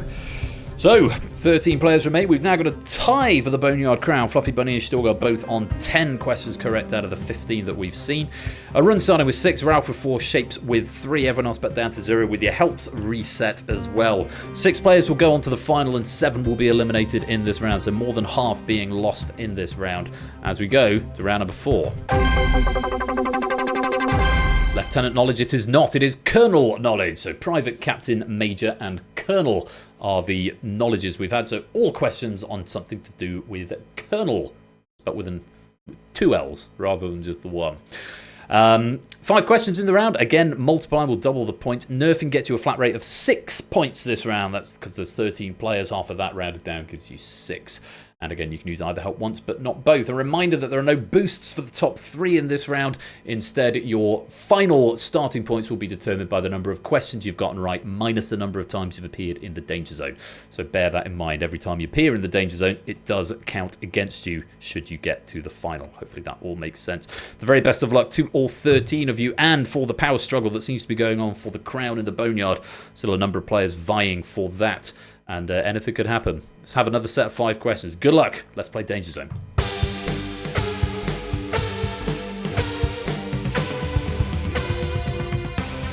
Which Nobel Prize-winning author claimed that his best book was the novella No One Writes to the Colonel, set during La Violencia in Colombia? John Maxwell Coetzee, Thomas Transtrumer, Gabriel Garcia Marquez, or Vidadia Suryaprasad Naipaul? I just about got the pronunciation right in there. I think I'm quite pleased with myself. Though not in time for the end of the question. Gabriel Garcia Marquez is the correct answer there. Which Nobel Prize winning author claimed that his best book was the novella No One Writes to the Colonel, set during La Violencia in Colombia? Naipaul is Trinidadian British. Kutsi is South African Australian, and Transtrumer is Swedish. Gabriel Garcia Marquez is Colombian. The clue coming from the Q, according to my notes here. Shapes was the fastest there. Opsy was second. Arun was third. Vertigo was fourth. And Prugs was fifth. Just the one help, I think, being used there. Matt choosing to nerf that question, getting the flat rate of 6, gets some points onto the board. Hello, Lewis. Welcome on in, dude. Let's reorder the board. A lot of people getting that one right. We have got a standard danger zone size immediately, and look at this. 7 points. Normally, that's a pretty good standing, but that is after one question at any rate. But 7 points puts you in the danger zone. CJ, Gnarly, Matt, Astrogali, Multi, Zeus, and Pyro all currently there. Just Matt with the help having been used so far. Let's go on. Question number 2. Take a look. Kurtzeya. Oh, I was close. Shapes. Thank you for that pronunciation. Lee Majors played former astronaut USAF Colonel Steve Austin in a long-running 70s action-adventure TV series, but how much was he worth according to his title? $3 trillion, too many dollars, $6 million, or $5 billion? $6 million. There's a bonus major here, is what we're saying. Now worth over $45 million due to inflation. Yes, so was that the $6 million man, I guess? Something like that. I actually haven't got the name of the show there. But yes, the $1 million man. Or $6 million man. That's the bottom line. Who was fastest? Matt was fastest, Zeus was second, Barry was third, Shapes was fourth, and Ralph was fifth with a multiplier, no less. Well done, Ralph. Doubling up your points there. Astrogali, Natter, Vertigo, and Gnarly Quinn also using multipliers and also correct. Very well done. No nerfs being used on that one. Let's reorder the board. Bit of a change. A couple of players slipping in, a couple of players getting out of the danger zone. Ralph has the lead. Barry still in second. Shapes is in third.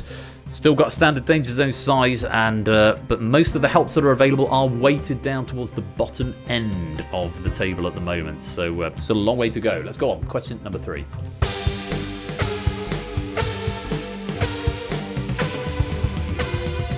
The military title Colonel derives from which other military term? Counterattack, coup d'état, cadre, or column?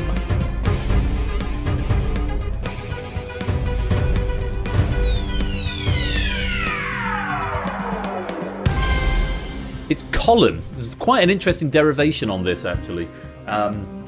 Columna, C-O-L-U-M-N-A, becomes colonna, which becomes colonnello, aka column of soldiers, which becomes coronel, which becomes colonel. That's sort of the derivation of that. But yes, column derives, or colonel derives from the word column. Very well done if you got that. Colonel, or some say column. Indeed they do. Matt was fastest for the second time in a row there. Pyro was second, Arun was third, Zeus was fourth, and with a multiplier doubling 10 up to 20, and Astrogali was fifth. Just the one help coming in there from Zeus, multiplying and doubling up. Let's see what that does to the table. With 2 questions to go, another big change. Zeus getting out of the danger zone and into safety. But look at this. We have got 3 players with 32 in safety. Shapes, Matt, and Zeus all tied in second, though Shapes has got a help available. Arun has the lead with 39, also has a help available.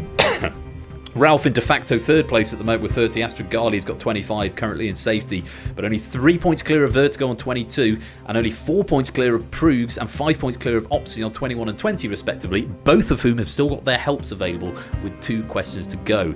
Gnarly and Natter both on 14, Pyro and CJ on 12 and 7, but again both with help still available with 2 questions to go. This is not over, not by a long shot. Let's take a look at the next question, question number 4. Good luck.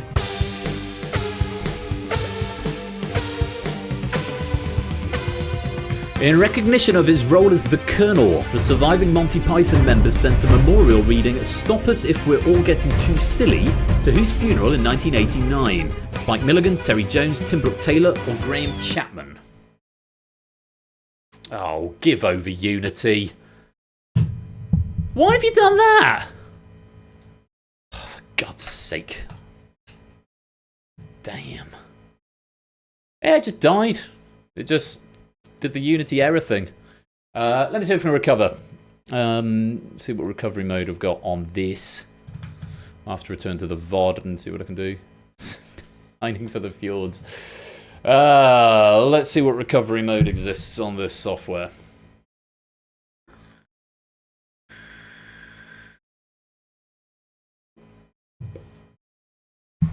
It's alright, it might be salvageable. Might be salvageable. Unity probably found the question too silly. Now is 100% not the time, Dexter. Please remove your little dog person over there. Okie dokie. First of all, let's adjust that window. Dexter, get off, please. And a message from our sponsor, TV8. Oh, HHHH, no. Thank you for that. I'm not quite sure that's helping, but thank you for the 100 bits all the same. Let's start in recovery mode and see what happens.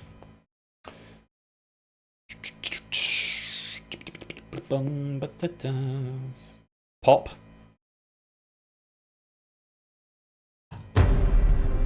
Don't join. It should recover you.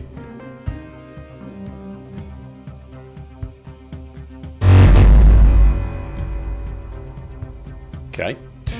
Now we kill recovery mode. Which question is it going to take us to is the next thing.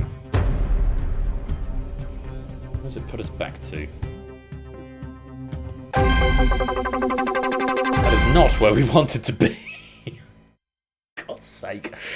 For God's sake! Right. Oh, that's on me, actually, because actually that is a thing I could probably change. Okay,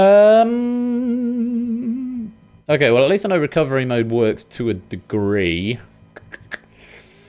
My player manager should be able to finagle this. I can certainly put it back to the beginning of round 4. Let me just try that again. Hang on. Start recovery mode. I'll call my mum for technical support. Bang. Go. And now if I go to gameplay manager and change that to rounds played 3, it should put us back to the start of round 4.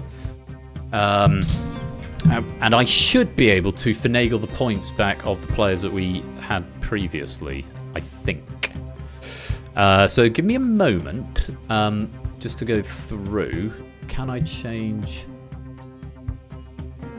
Oh, why is that a private field? That's so stupid. How do I want to do this? Okay, I can change points, so here's the plan. We redo round 3, and hopefully everyone who was...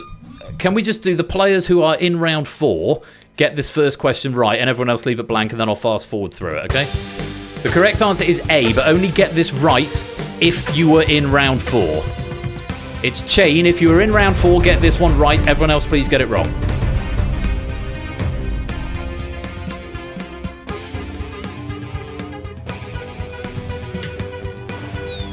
Or abstain. Okay.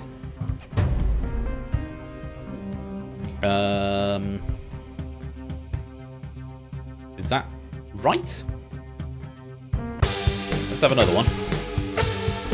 Apparently I can't skip the number of questions we've played. Same thing, same rule. If you're in round 4, get it right.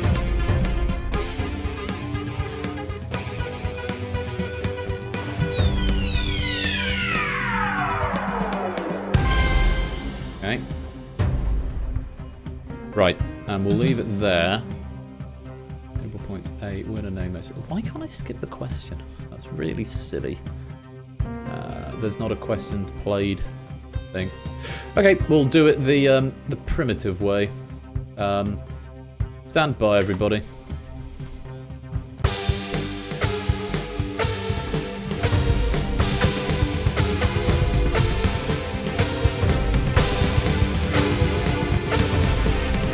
There we go.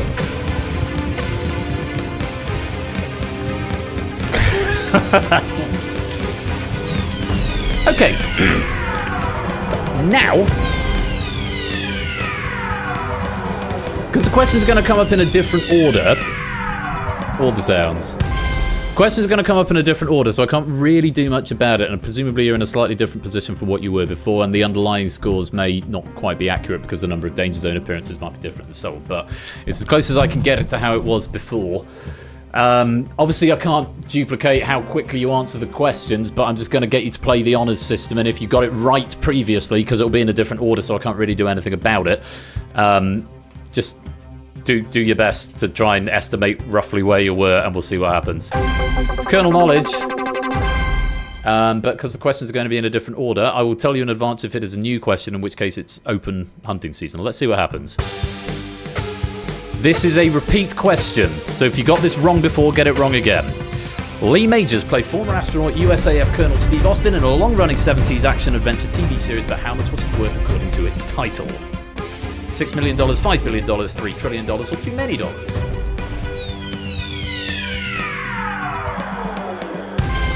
There we go. And let's have another one. This is a new question, so answer this normally. New question, okay? Which march whistled in the film The Bridge on the River Kwai was listed one of Empire's 25 catchiest cinema earworms? Colonel Mustard, Colonel Bogey, Colonel Blimp, or Colonel Hogan?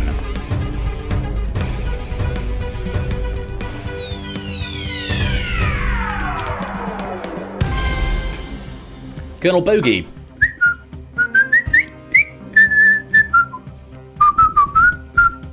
It's that one, I think.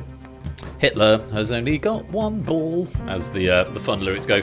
Arun was fastest, Shapes was second and with a multiplier, Astrogali was third, Proogs was fourth, and Ralph was fifth. Opsy nerfing that question. Matt multiplying, but also incorrect, so getting no points for that. Shapes the only other multiplier. So I beg your pardon, Tiggo also multiplying and getting it right, doubling up the points there as reordered the board. And as scorers remarked, as long as people going through and right versus Danger Zone is accurate, it doesn't matter necessarily at this point. So, I think the rest of the questions are repeats. Let's find out. Here's another one. This was the one that we got to where it crashed. In recognition of his role as the Colonel, the surviving Monty Python member sent a memorial reading, "Stop Us If We're All Getting Too Silly," to whose funeral in 1989? Spike Milligan, Tim Brooke Taylor, Terry Jones, or Graham Chapman? Did we get the answer to this one? I think it crashed before we did.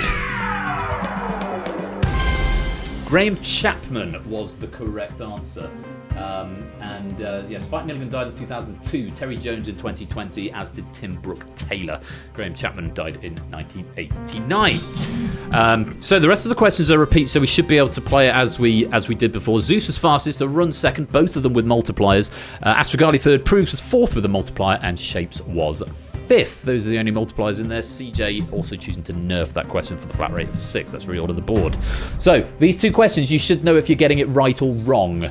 The points may be slightly disparate because I can't predict, you can't replicate when you answered it, but we can get pretty close. Let's take a look. Question number 4.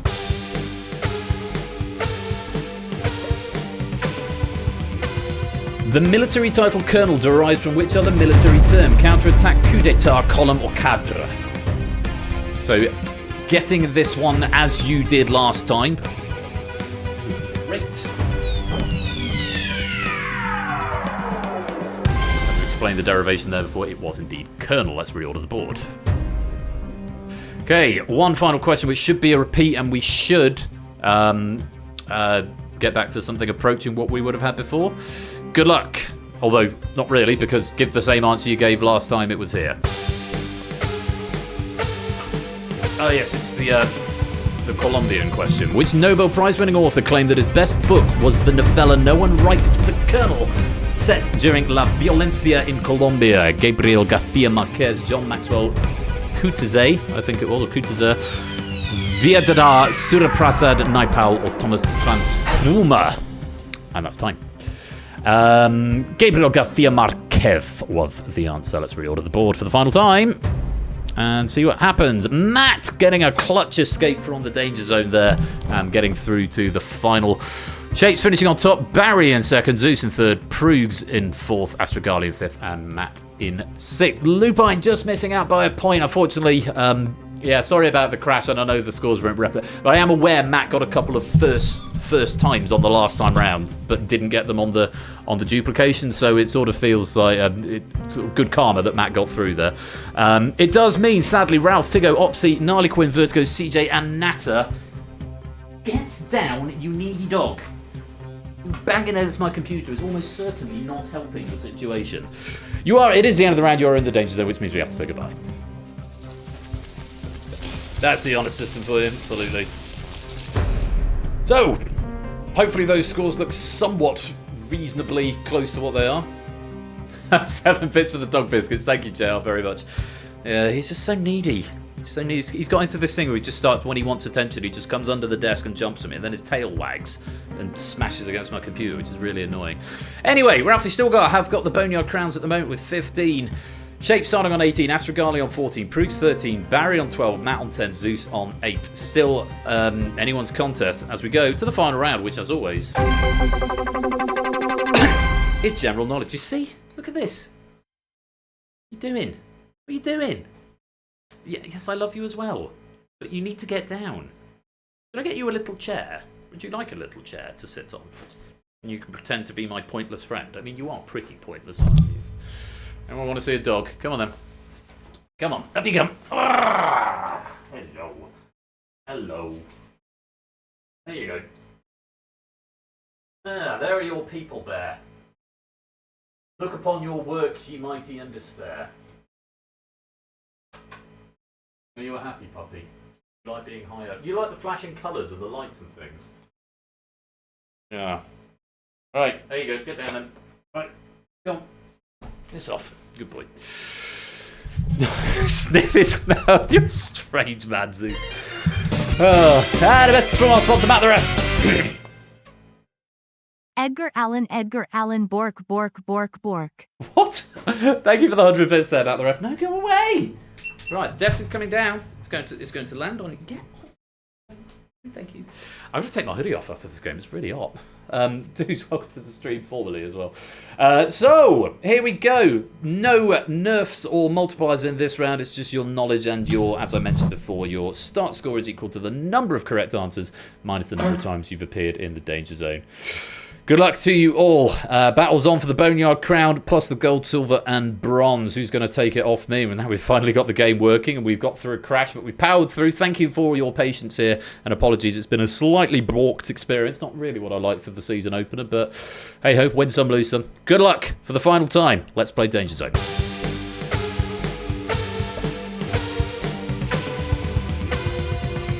We all know the Major General song from the Pirates of Penzance and clearly do not need to hear it, but what was the name of the Major General? Major General Milton Keynes, Major General Bangor, Major General Stanley, or Major General Dunfermline? No, Topper, I'm not going to not sing it, obviously. Major General Stanley was the correct answer there. Where's the question? Oh, there's no notes. Oh, what a shame. There's no notes, so I'm going to have to...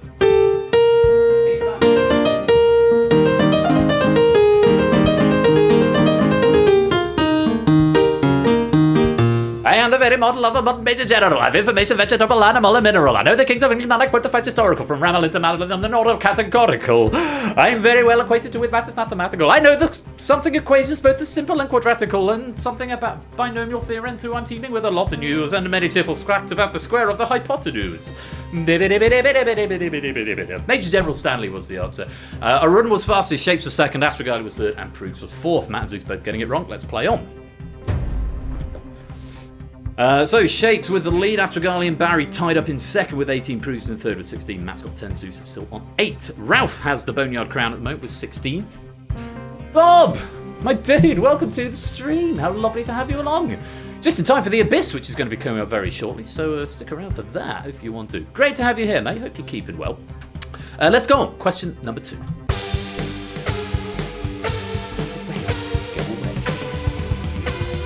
Which of these is not one of the 7 key principles of the EU and UK General Data Protection Regulations? Accuracy, purpose limitation, data minimization, or credulity? Yeah, you know it makes sense, Bob. Stick around. Someone knows the dreaded GDPR. Credulity is the answer. The 7 are lawfulness, fairness and transparency, purpose limitation, data minimization, accuracy, storage limitation, integrity and confidentiality, aka security, and accountability. Credulity means a tendency to be too ready to believe that something is real or true. But that is not one of the 7 key principles of the GDPR, EU and UK Act. Credulity is the correct answer. Very well played. Barry was fastest, Matt was second, Proust was third, Shapes was fourth, Astrogali was fifth. Shapes still has the lead, but a run closing down the gap. 26, 24, 20, 20 are the top 3 scores. Oh, sorry about that, ABMe. I see you trying to join. We're still in recovery mode. ABMe, welcome to the stream. Try joining again. Because I was in recovery mode, it won't let you join. But if you refresh and try again, you should be able to get in now because I've taken it out of recovery mode. And then you should be able to get into the game. But yes, there would have been a little breakage for you there. So do a little refresh and then you should be able to get back in. Welcome on in as well. Oh, needy dog. There you go. Welcome on in. So, all very close still in the final with 3 questions to go. Let's play on question number 3. Yes, I need to remember to take it out of recovery mode once it's recovered, if we need to use it. Here we go. The US soap opera General Hospital recently celebrated its 15,000th episode. But if you were to binge watch every episode back to back, how long would it take? 3.5 days, about 6 weeks, over a year, or just under 5 months? Surely this is over a year. Yeah. Well, I was thinking there. It's got to be over a year. 3,250 episodes of around 25 minutes, 750 episodes of around 35 minutes, and 11,600 episodes of around 45 minutes. That's a total of 629,500 minutes, which is around 437 days. Including the adverts, it would make it well over 18 months. So 1.5 well spent. I've never seen an episode of General Hospital, but yeah, over a year. Just the 2 getting it right. Astrogali fastest and Zeus was second. Everyone else getting it wrong there. Still Ralph and Stilgar still neck and neck in the Boneyard as well. It is going to be between those 2 for the Boneyard crown at this stage. Let's reorder the board. Astrogali tying with Shapes now. Remember, we can have a tie, but we can have a 5th set tiebreak in DangerZone. It's the only game where you can't share the gold medal. We will go to a 5th set tiebreak if there is still a tie at the end of question number 5. Barry in second, Proust is in third, Matt with 15, Zeus with 13. Still much to play for with 2 questions left. Ralph and Stilgar, it is going to be between those 2. They can't be caught by Fluffy Bunny now. But let's take a look at question number 4. Good luck. It's 7068 as well. The hood is the style. What is the charge for the copy of a birth certificate from the UK General Register Office, National Archive of Births, Marriages and Deaths? £12.50, £50, £25 or £100?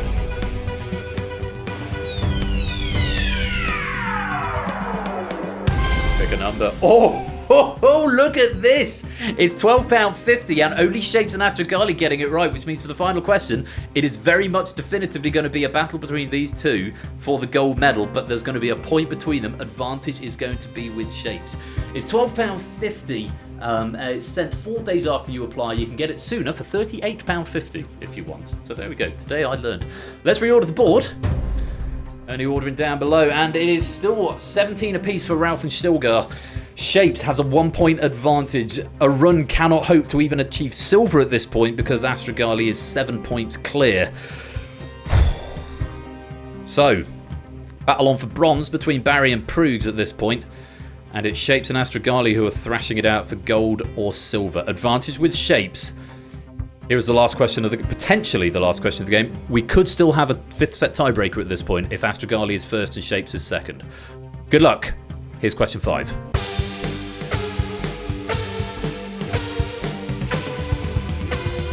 Synonymous with the role of family doctor in the US, a GP is responsible for community healthcare, but what does GP stand for? General paramedic, general pharmacologist, general practitioner, or general physician?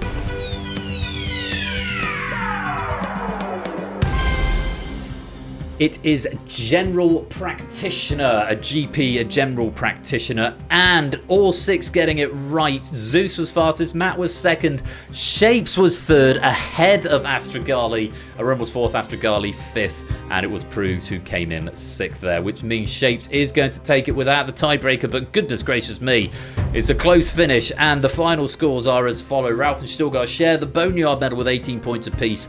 Zeus finishes on 19 in 6th place. Matt in 5th place on 20. Prugs in 4th on 21. It's a bronze medal for Arun on 27. It's a silver for Astragali on 33. But our Danger Zone champion tonight with 36 points is Shapes.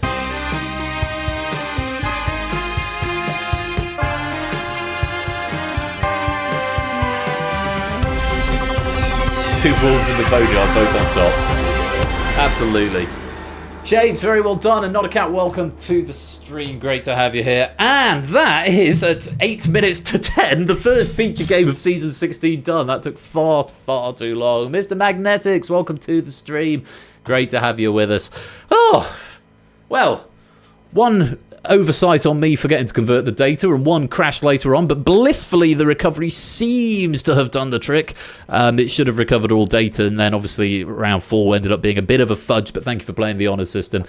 But we managed to get through it, and I'm hoping this is not a harbinger of what is to come in Season 16. I'm hoping it's just a one lone blip. My computers just have it. Well, it was a Unity thing rather than a computer thing, so Unity's just going to occasionally shit itself and die. Can I extend my thanks to Cola for a lovely opening question, Pat? Really good stuff there. And thanks as well to Nando for doing the work on the proofing there. Really strong stuff and a really enjoyable game. So lovely stuff there, Cola. I hope you'll come and join us for our next game, which is going to be The Abyss, which has been written by first-time writer Fluffy Bunny, runner-up in the Boneyard, finishing on 15 out of 25.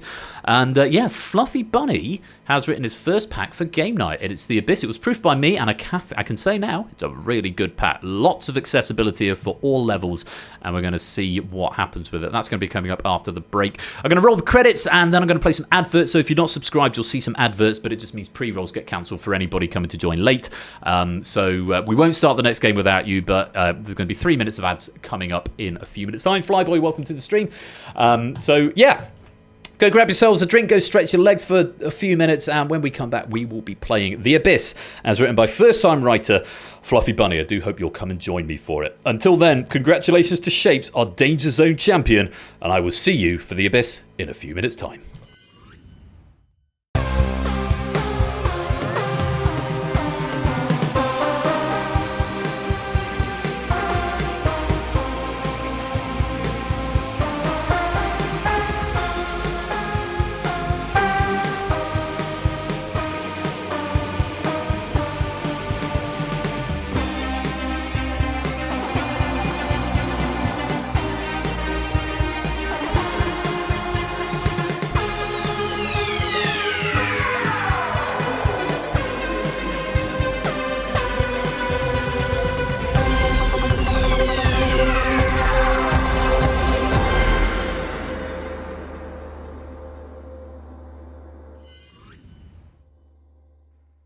Congratulations again to Shapes. And yeah, Astragali, that's very much a thing that happens in this game. I discovered it myself last week.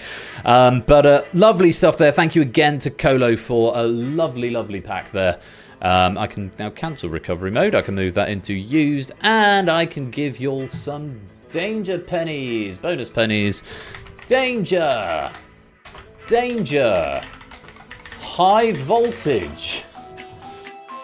210 pennies up for grabs if you type danger, danger, high voltage with the exclamation marks in the correct places. You've got 60 seconds to claim that. And I'm going to go for some adverts. So when we return, we will be playing The Abyss, as written by first-time writer Fluffy Bunny. You don't want to miss it. It's going to be great fun. Don't touch that dial. We'll be right back.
get a chance. We got to find a flaw in his plan.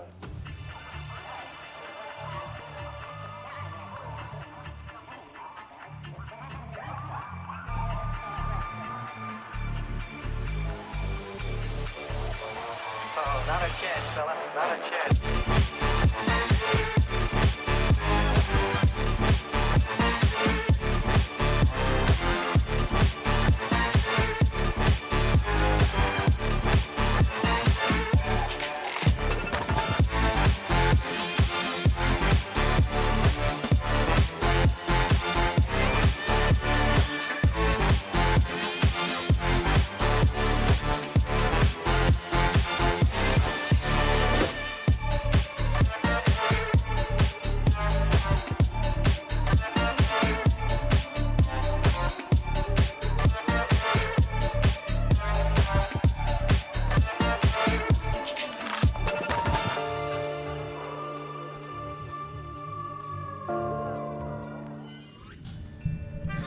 So, congratulations again to Shapes on winning Danger Zone right there. Player 2 and Flu Fernando, welcome to the stream.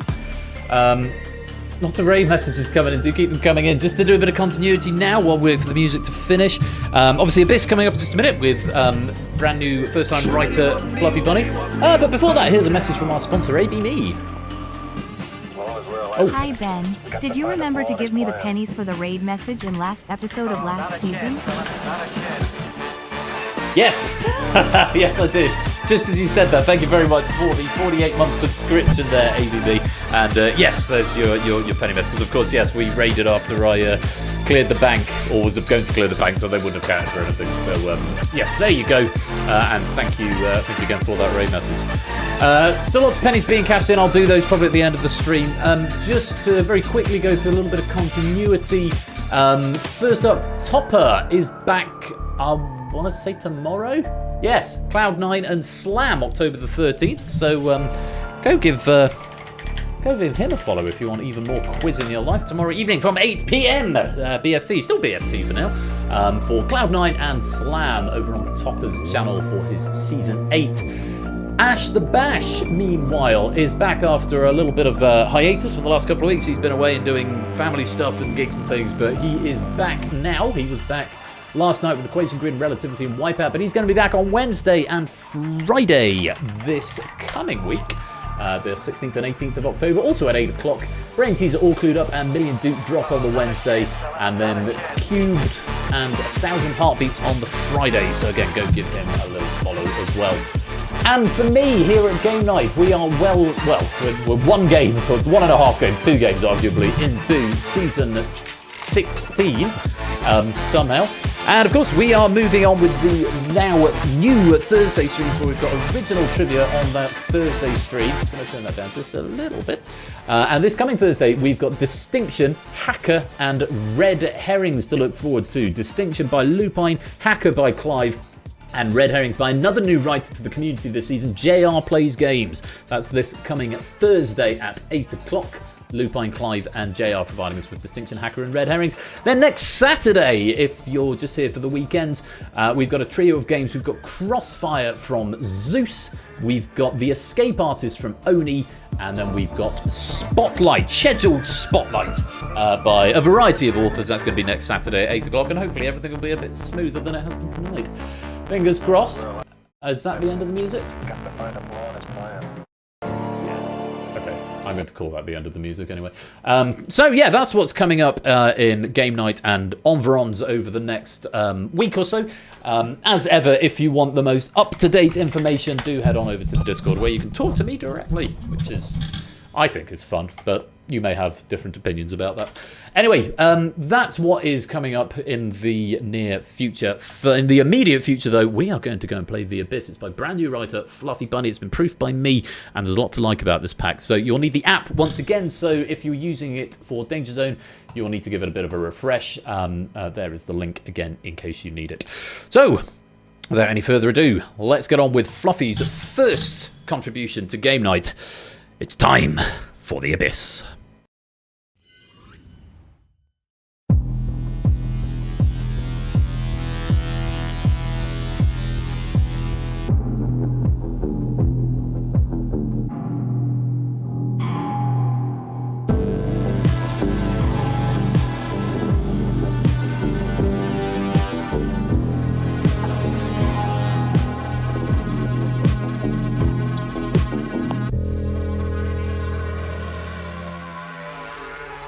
Welcome to the Abyss. And there is your room code if you'd like to come and join us, HBSQ. So I will give you an overview of the categories before we start this game, just so you've got an idea of what to expect going into it, because a reminder that the Abyss is pretty much a self-running game. There's a couple of button presses I need to do when it goes from the main game to the final, but apart from that, it's pretty much runs itself. So do come and join, verify on the app if you need to. If it's the first time using your app, you'll just need to type a little code into the Twitch chat just to verify who you are, and then it just hooks up your app instance with your Twitch account so that you can get pennies and medals potentially. So there we go. That's a goodly number in so far already. 31 of you in, room for 9 more, if there's any more. Still lots of pennies that I need to cash in. I'm going to do those post-stream. Because Fluffy Bunny has furnished me with remarkable extra trivia for all but one of the rounds. All of the questions have got trivia. So I'm going to be doing quite a bit of reading tonight, but fortunately I don't have to worry about button presses, and keep fingers crossed that Unity decides it doesn't want to die this time around and my PC wants to stay alive. Then all will be well. See what happens. Yeah, again, I'm not sure if this has got a because again it's shuffled every time it realized. I can't remember if this has got a recovery. It's got a recovery mode baked into it. I don't know what it does because I've never had to use it. I probably have. I've probably tested it at some point. But yeah, that's hopefully it's not something that we'll encounter and all will be well. So, any more for any more? Mr. Magnetics, I see you joining the lobby. You just need to type that little code into the Twitch chat, and then you'll be able to join the game. And here's Mr. Toot as well. Welcome on, and Toot. Yes, Mr. Magnetics, there'll be a 4-digit code displayed on your app. Type that into the Twitch chat, or whisper it to the bot, and or let me know. And oh, there we go. I can do it manually at this end as well. Hello, Toot. Welcome on in. Hope you're keeping well. Yeah, another minute. Up we go. Yes, it starts it alphabetically. So yeah, you go up the ranks at the beginning. Realised why the dog is being needy, or possibly one of the reasons he's being needy, is because he hasn't had his dinner yet tonight. I had mine, but I finished at like 4 minutes to 8, and I thought, oh shit, I'll just go and stream, and I'll worry about everything else like the washing up and feeding the dog later on. So, yeah, whoops. He'll be fine though. He's had a couple of Scooby snacks. He'll be fine. He's gone back to sleep under my chair now. I'm getting some feeling back in my knees again, which is good. My God. Honestly, I stopped running this morning. It's like coming in at 28:22, I think it was. Which is not my fastest, but considering I haven't run for a year, I was quite happy. And I stopped, and there's like my legs seized up. I thought, oh my God, I can't feel them. I'm going to fall over. It was quite frightening, actually. I did some stretches and all as well, but yeah, it's good to get out and get up this morning. Tell us about running, but make it. You're horrible to me, Zeus. Making fun of me. I like running, and I like Infinity Stones. You and your inside gags. Let's press the button. Ben shall soothe the savage Dexter. Yes, he will. Just looking at potential raid targets, because this game's about 45 minutes in and out, and I'm not planning on doing a spontaneous thing. It's already quite late, and I'm trying to get into good patterns, like going to bed at a sensible time, like before midnight. This is only my second cider today, and it's going to be my last one. I tried to cut down on my drinking at the moment. I'm currently weighing in. Somehow I've put a kilo on between the beginning of the week and the end of the week. I think it's just sort of about the time of day when I weigh myself. But yeah, I was 80 kilos at the start of the week. I'm now 81, so it's still under 13 stone, which is good. So yeah, all positive things are happening at the moment, and yeah, I'm in a generally good place, which is nice. And that answers all the questions that nobody asked. So thank you for coming to my TED Talk. Right, should we get on with it? I think we should. Time for the Abyss. Rules of play are as follows. You can get 40 questions across 5 different categories. Use the crossword clues to help you, because spelling does count in this game, alright? Spelling will count, so use those crossword clues. After 5 questions, we'll bring 9 players into the Abyss arena. Inside the arena, wrong answers or abstentions will cost you a life, and 5 consecutive correct answers will earn you an extra life up to a maximum of 3, which will put you at the top of your column. If you exhaust your lives, you fall into the abyss and you're out of the arena game, and a player from the wings will replace you. But keep answering, because the more questions you get correct out of the previous 5, the more chance you have of being drawn into the abyss arena. Even if you've already been there and you drop into the abyss, you can get back in for a second time. So bear that in mind. On a long enough timeline, it's the fairest way of balancing this game. Hey, Minky, welcome on into the street. Oh yeah, all the A's straight up to the top. There he goes. Welcome on in, mate. Hope you're well. Just in time for the abyss. Yeah, the 9 players in the arena at the conclusion of question 40 will go on to the final. Simple as that. So, just a quick overview of what the categories are. They won't necessarily come up in this order, but you will get one of each of these 5 before they repeat in the main game. So there'll be a different order each time, but you'll get a block of these 5 questions before you get another one. But yes, everyone takes part in... no, there's 40 questions, as it says in the rules, but... No. Everyone answers all the questions, as I've just explained. Keep answering even if you're not in the arena, because the more you get right, the more chance you have of getting into the arena. Okay? Answer every question, TM, is the logic of this game, yeah. So, you're going to get 5 categories, and the 5 categories, not necessarily in this order, are wedding anniversaries, where you'll get an object and you need to tell me which anniversary it represents, and for that one you need to answer as digits. Okay? So, no letters, numbers only for that one. Ancient Greek deities, you'll get a description of a Greek deity, and you need to tell me who we're talking about. Ologies, you'll get an example of an ology, and you need to tell me what it is the study of. So an example could be for dermatology, the answer needed would be skin. So you get the question is dermatology, you'd need to write skin. Okay. Musical duos, you're going to be given half of a musical duo. All you've got to do is provide the second person in that duo. And this is the one that probably needs the most explanation. National epics. You'll be shown an epic, and you need to tell me the country it is associated with. Okay? So those are your 5 categories: wedding anniversaries, ancient Greek deities, ologies, musical duos, and national epics. 8 Minky, welcome on into the stream. It's not around here. I don't know about that. Is it the norm around here? I'm single at the moment. Yay. Although, yeah, that's something we'll get into another time, I'm sure. Good luck to you all. 40 questions and 15 seconds for each on the clock. Good luck. Let's play. Starting with this. Musical duos. Simon and blank. 9 letters. Spelling will count as well.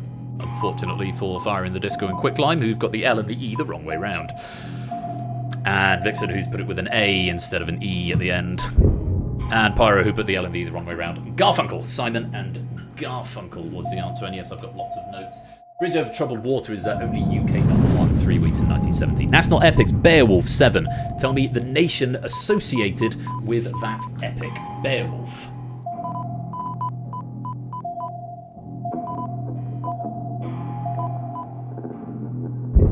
It's England. Beowulf, heroic poem, the highest achievement of Old English literature and the earliest European vernacular epic. Beowulf. Wedding anniversaries, gold. Remember, answer is digits, please. This is the one round I don't have any notes on, so this will be the moment where I catch my breath. Gold represents which wedding anniversary?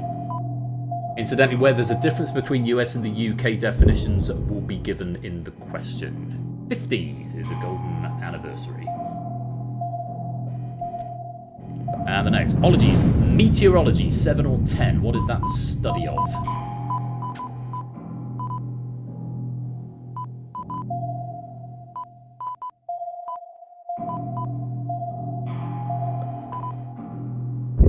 That's weather or atmosphere. Either would have been accepted there as 7 and 10. One more, and then we will draw some players in. Ancient Greek deities were after the goddess of love, beauty, pleasure, and procreation. 9 letters.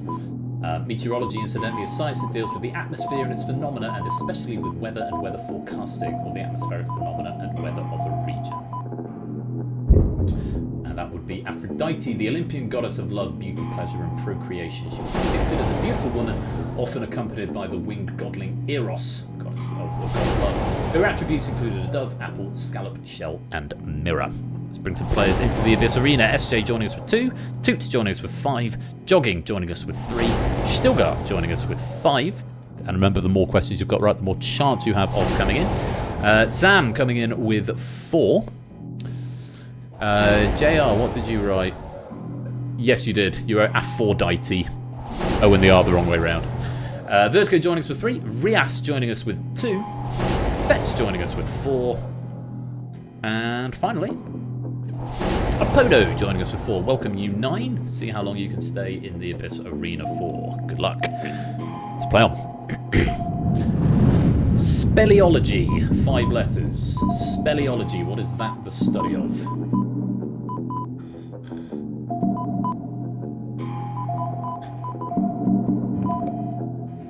Trickier one there. It's the scientific study or exploration of caves. Caves, well done if you got that. A couple of players losing a life there. On we go. Musical duos, Captain and Blank. 8 letters.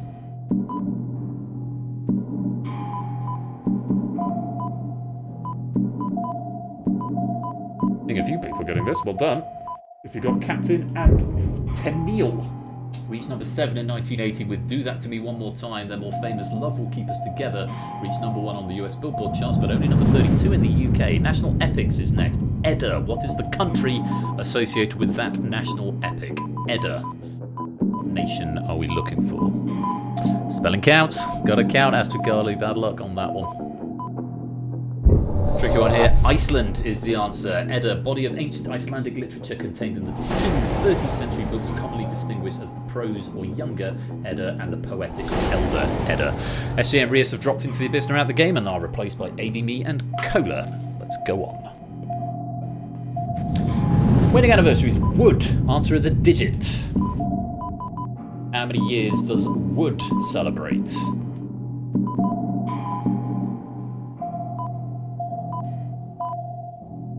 That celebrates 5 years. Apodo and Jogging, you've dropped into the abyss and you're out of the game. Thank you for playing. Replaced by Ralph on 7 points. And Zeus on 5. Welcome in, both of you. Let's go on. Ancient Greek deities, god of the dead and king of the underworld. 5 or 6. There is an alternate spelling for this one that I was hitherto unaware of. But that would be Hades, with or without the I in the middle. Most players getting it right. King of the underworld and god of the dead, presided over funeral rites and defended the right of the dead to due burial. Musical duos, there are 2 options available here. Either will be accepted. Rogers and Blank, 4 or 11.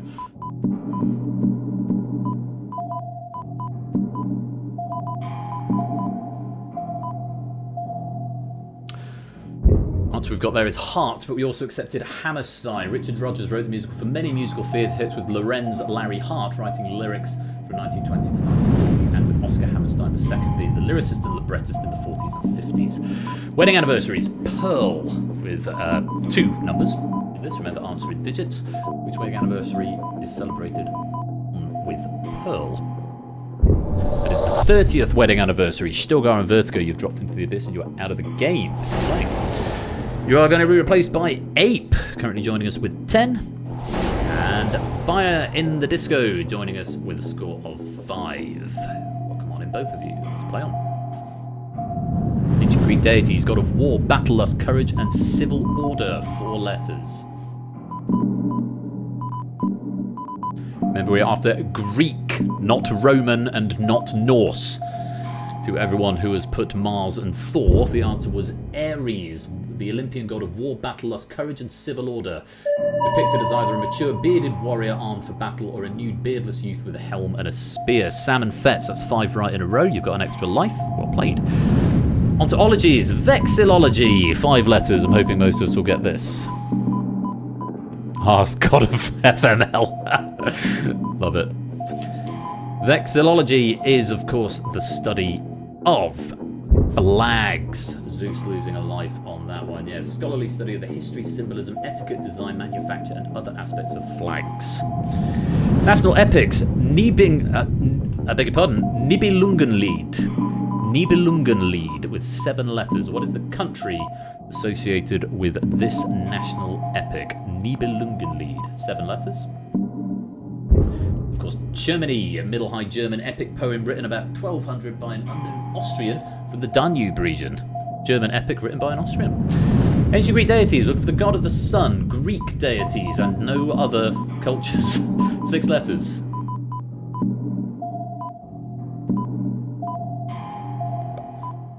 Titan, god of the sun, guardian of odes, and the god of sight. It's Helios, either with an O or a U. Fetch, you've dropped into the abyss and you're out the game. Thank you for playing. You're going to be replaced by Mr. Vertigo back again. Just dropped in and getting straight back in. That's how this game goes sometimes. Let's have another. Ologies, osteology. 5 letters. Osteology is the study of what?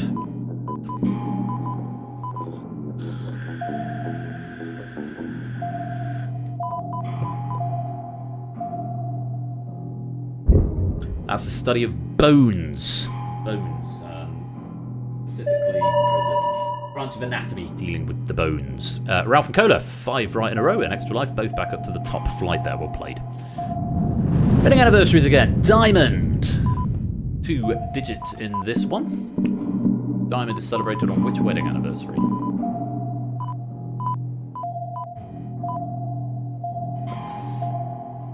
Celebrated most recently by the late Queen Elizabeth II. It's the no, that was even more than that, wasn't it? It's 60 either way. Before I give too much away, Fire in the Disco, you dropped into the abyss. You're out the game. AB Me and Ape getting 5 right in a row and earning an Extra Life. And JR joins us in the abyss arena on a score of 11. National epics: the Cattle Raid of Cooley, Tynembo Qualinga, with 7 letters. Forgive my pronunciation there. Yes, I'm sort of mixing up with the Platty Jews, which was not that. Something else. Maybe that'll be a question later. That's from Ireland. Ireland. If I can just go and find my information on that. Cattle Raid of Cooley, old Irish epic-like tale. The longest of the Ulster cycle of hero tales, and deals with the conflict between Ulster and Connor over possession of the Brown Bull of Cooley. Musical duo is next. Hall and Blank. 5 letters. That would be Hall and Oates with an E. Daryl Hall and John Oates are 2 UK top 10 singles, with their highest being Man-Eater, which reached number 6 and number 1 on the US Billboard chart. Zeus, that's 5 right in a row and an Extra Life, back up to the middle flight. National epics: Pan-Taduz. Pan-Taduz. Or Taduz. Taduz, possibly. 6 letters either way. Give my pronunciation even more. Pan-Taduz is the last major work written by Adam Mickiewicz and is a national epic of Poland, written in 1834, most known and perhaps most significant piece of Poland's great romantic poet by philosopher and visionary. Ancient Greek deities is what we're back for. The Goddess of the Dawn, with 3 letters. Goddess of the Dawn.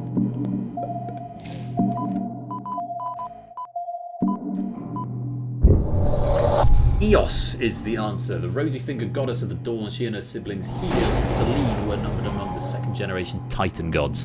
JR and Mr. Vertigo dropped into the abyss and they're out the game and are replaced by Shapes and Fets. Welcome on in. If you could keep the chat in English, please. TVP8 would be grateful to you, even if the questions are alluding to other languages. Back to musical duos. Rodrigo E. Blank. 8 letters.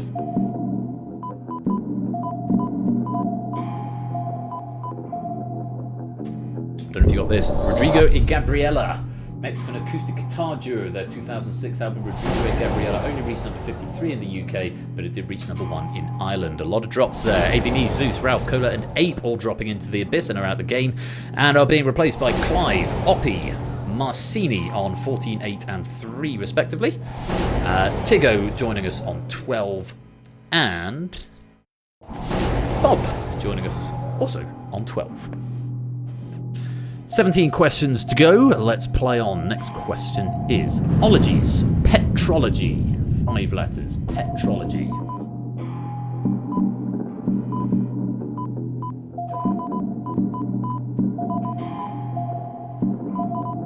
Science that deals with the origin, history, occurrence, structure, chemical composition, and classification of rocks. Well done if you got rocks there.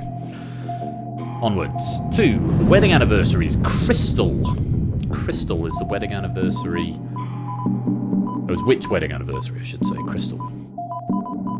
Answering in digits. It would be 15. A lot of damage there. Kolo's zooming up the ranks with 17 points. No one dropping into the abyss, but a few on the bottom rung at the moment. Musical duo, Sunny and Blank, 4 letters.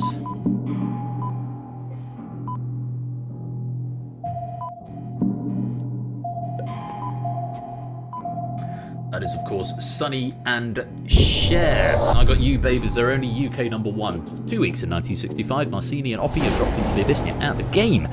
SJ coming to replace one of you with a score of 9. And Nicholas Marston's coming in to replace the other with a score of 18. Welcome on in, both of you. Let's continue. The wedding anniversary, silver this time. Which anniversary is celebrated with silver? Sonny and Cher Lloyd. was that add a word and ruin a band? Yeah. Sonny and Cher Lloyd, bloody hell. Silver is 25th anniversary. Tigger, you've dropped into the abyss. You're out of the game. Thank you for playing. CJ Binks coming to replace you on a score of 15. With 13 questions left, here's another. National epics, the Iliad. Iliad with 6 letters. Which nation is famous for the Iliad?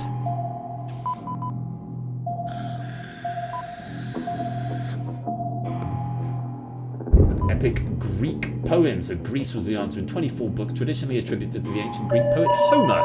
Takes the Trojan War as its subject through the Greek warrior Achilles as its primary focus. Toot and Sam, 5 right in a row and an extra life for you two. Well played. Ornithology is our next ology with 5 letters. Apparently so. So I wrote the Odyssey, I believe.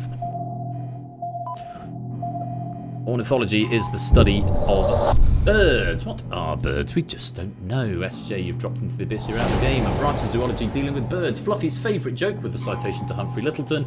I'm an ornithologist. That is, I've always been a rather keen word botcher.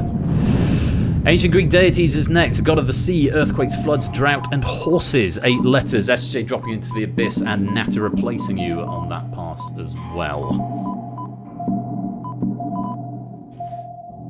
Olympian god of the sea, earthquakes, floods, drought, and horses is, of course, Poseidon. Poseidon. Well done if you got that one. Shapes and fets, that's 5 right in a row. Shapes you back up to the top flight, and fets you into the middle row. Lovely stuff. On we go. Ancient Greek deities, another Greek deity question, this time with 4 letters. The goddess of victory, with 10 questions to go.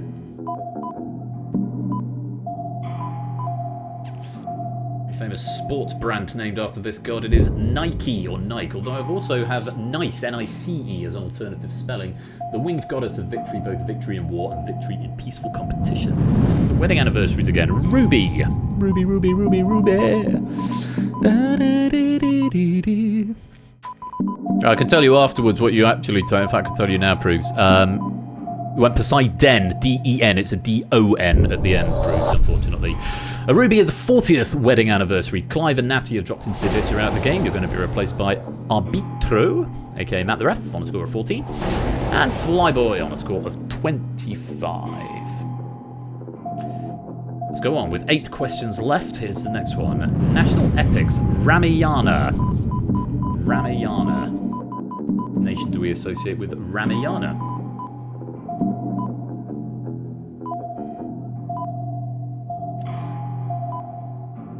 That is India. Shorter of the 2 great epic poems of India, the other being the Mahabharata, the great epic of the Bharata dynasty. The Ramayana was composed in Sanskrit, probably not before 300 BCE by the poet Valmiki. A few things happening there. Bob dropping into the abyss and out of the game. Sam getting 5 right in a row, and Zeus coming to join the abyss arena on a score of 25. On to our next question on musical duos, Lerner and Blank, 5 letters. Lerner and Blank, and your spelling must count on this one. Tricky one to spell. It's L-O-E-W-E, Lerner and Lowe. Alan J. Lerner wrote the lyrics and Frederick Lowe wrote the music. There were 8 musicals spanning from 1942 to 1973. Ologies, etymology and lexicology, 5 letters. Etymology and lexicology.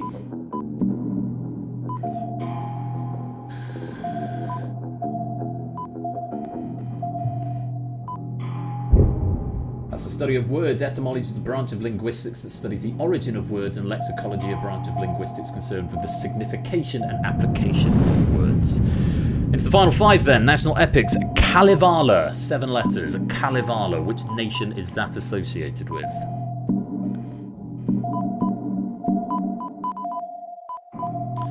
Well done if you got this one. The Kalevala is a Finnish national epic compiled from old Finnish ballads, lyrical songs and incantations that are part of the Finnish oral tradition.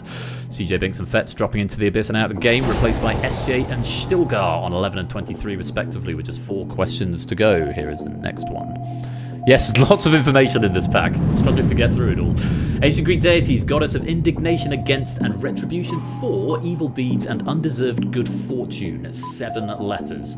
This one I didn't know, but it's a very suitable name. I don't know if you do know this one. Seeing a few people getting the correct answer. Nemesis, goddess of indignation against and retribution for evil deeds and undeserved good fortune. The personification of resentment aroused in men of those who committed crimes with apparent impunity or who had inordinate good fortune. Arbitro is dropped into the abyss and out of the game, and ABB coming to replace you with 3 questions left. Chakadamus and Blank, 6 letters.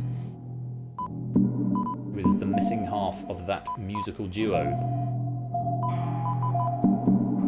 Chakadamus and Pliers. Well done if you got that. Only one number 1 in the UK for Twist and Shout from Jack Rabbits and Taxi Gang. The arguably more famous song Tease Me only reached number 3. Zeus and a Run dropping into the abyss and out of the game. Cursed Toucan and Ape coming in to replace him on scores of 20 and 28, now guaranteed into the final with only 2 questions left. Another Ology, Otology, 3 or 4 or 7. Can you hang on if you are in the Abyss Arena on these final 2 questions? That would be the ear, or ears, or hearing. Dice deals with the ear and its diseases. SJ is dropped into the Abyss and you're out of the game. And replaced by Nando, who gets a free slot into the final. If you're on the middle row or high, you're guaranteed into the final. Here's the final question. Wedding anniversaries, leather. Leather is celebrated in which anniversary year?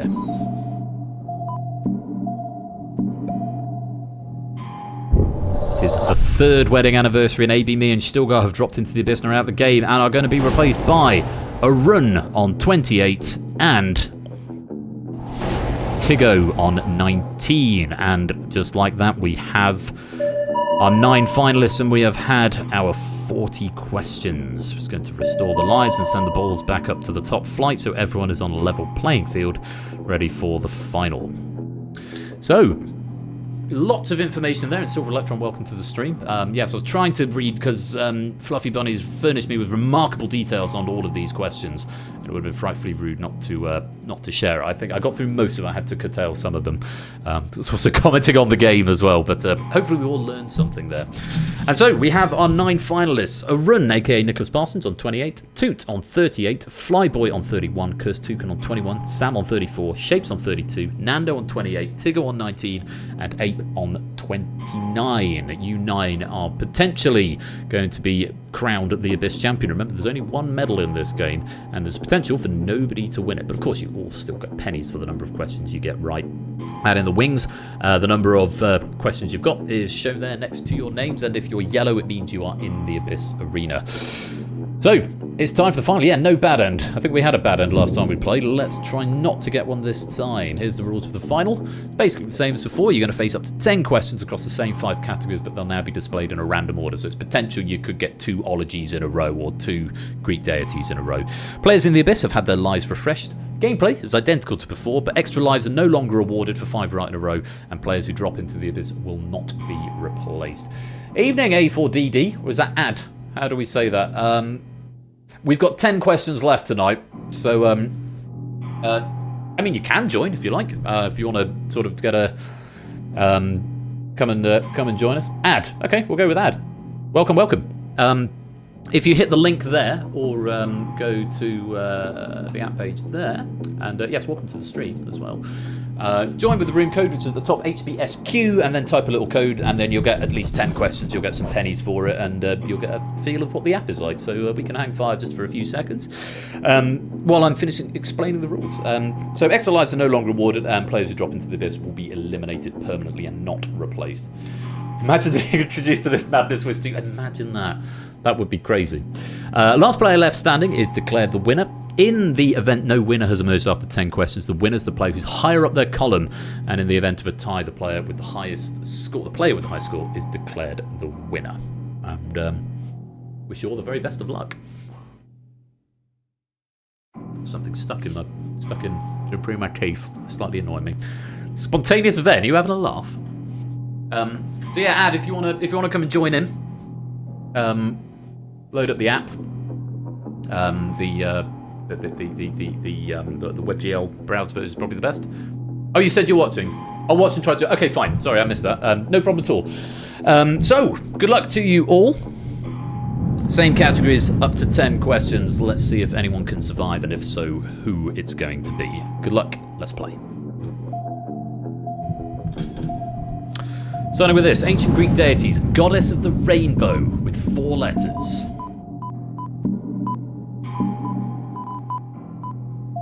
A couple of good answers coming in, unfortunately not Gaia. Gaia, I think, is the goddess of the earth. The rainbow is Iris. Iris, the goddess of the rainbow and the messenger of the Olympian gods. A couple of lives being lost there. Ologies, synology, or sinology possibly, 5 or 7.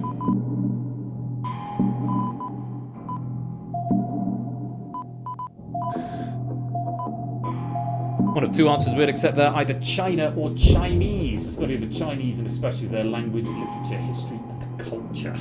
Synology or sinology. Wedding anniversaries, tin in the UK, or tin or aluminium, or aluminum if you prefer, in the US. 2 characters in this. When is tin celebrated as a wedding anniversary? After how many years? Tin is celebrated after 10 years. Few lives being lost there. Shapes and Toot still on the top rung with 7 questions to go. National epics, La Chanson de Roland, 6 letters.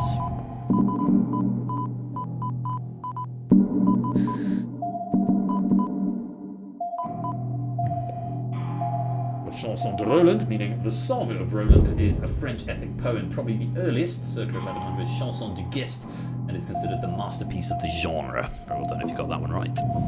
Musical duos, Chase and Blank, 6 letters.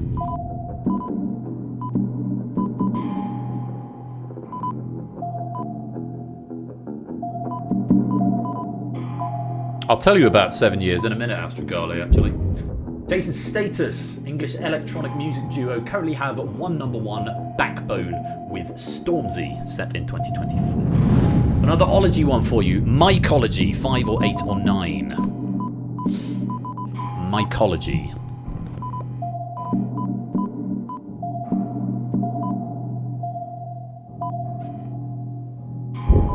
But you have fungi or mushrooms. Ape, you've dropped into the abyss and you're out the game. Yes, cordyceps and all the rest of it. Mycology. Branch biology dealing with fungi. Apologies for that diacritic screwing up that character. Shahnameh, national epic. What is the country associated with the Shahnameh with 4 letters? It's Iran. Celebrated work of epic poet Ferdowsi. Shahnameh is a poem of nearly 60,000 verses, mainly based on the history of kings of Persia in Pahlavi from mythical times down to the 7th century. Sugar in the UK or iron in the US with 1 letter. Wedding anniversaries. Apes and Toots still top of their tubes. We could have some drops here. We have got a lot. 6 years is when we celebrate whatever that one was. Sugar or iron, depending where you live. God of Sleep, 6 letters. Just 3 players left in the Abyss Arena. Toot, Shapes and Tiggo at this point, with 2 questions to go. The God of Sleep with 6 letters. Alternate spellings either with an O or a U. Hypnos, the god or personified spirit of sleep. He dwelt in Erebos, the land of eternal darkness beyond the gates of the rising sun, and rose into the sky each night in the dream of his mother Nyx, or night. 1 question left, and Tiggo dropping into the abyss and out of the game. It's Toot versus Shapes. Renee and Blank, 6 letters. Renee and Renato. A lot of Renatas coming in, but it's Renato both getting it wrong. But we have got through all 50 questions, and at the end of it, Toot has survived the abyss. Shapes has as well, but they're both at the same level in their pipes. which means Toot takes the win with a score of 46. Yeah, I thought Renata as well. It's Rene and Renato. And we're going to do the little traditional thing that I do at this point, because I should probably put it into the... to do it automatically. Give me a moment. QMesh. There we go, QMesh.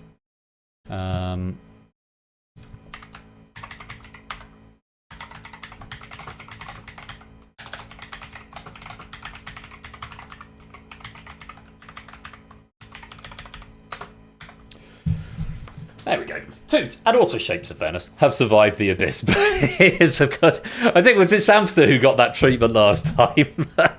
My real-time hacking of my own game. Yeah, you have both technically survived the abyss, but it is Toot who goes onto the leaderboard. So very well done to Toot there. 46 out of 50, that's pretty good effort. But Shapes, 40 out of 50, not to be sneezed at either. Sam also finishing up in the 40s there with 41. Flyboy with 37, Colo and Ralph with 36 completes the top 5. And can I extend my thanks to Fluffy Bunny for an excellent first contribution to Game Night. Okay. Really good stuff, and for a first time writer, that's, you know, fabulous stuff. Really good. Pleasure to prove, and a good balance. You can always tell a good game of the Abyss by the gradient of the scores, in that it's pretty even. There's a pretty even curve going down the players. So, you know, so it means everyone got accessibility at different levels, which, of course, is how quiz fundamentally works.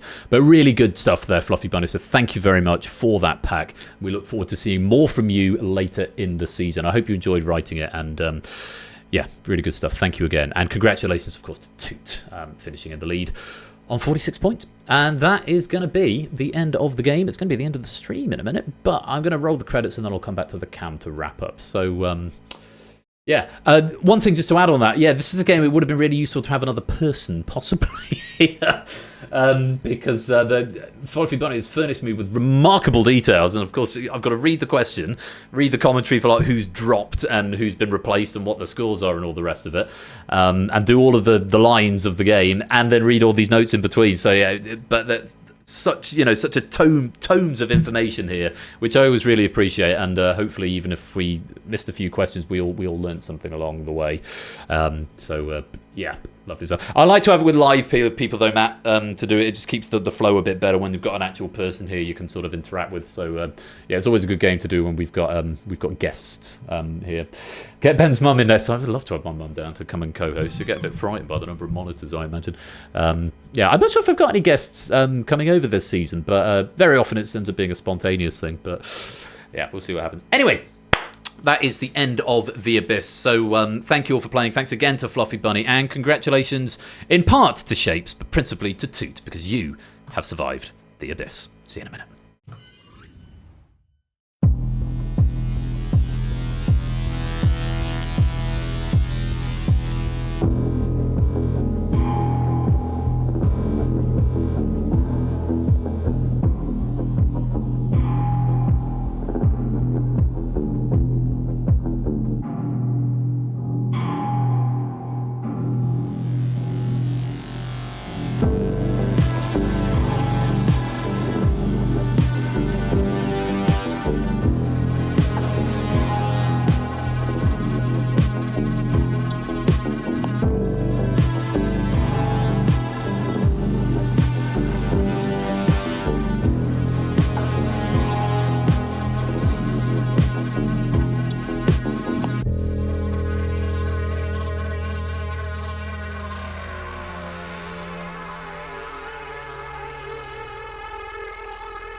And as the final strains of Evelyn Glennie's excellent soundtrack fade away, that concludes Season 16, Episode 1 of Game Night.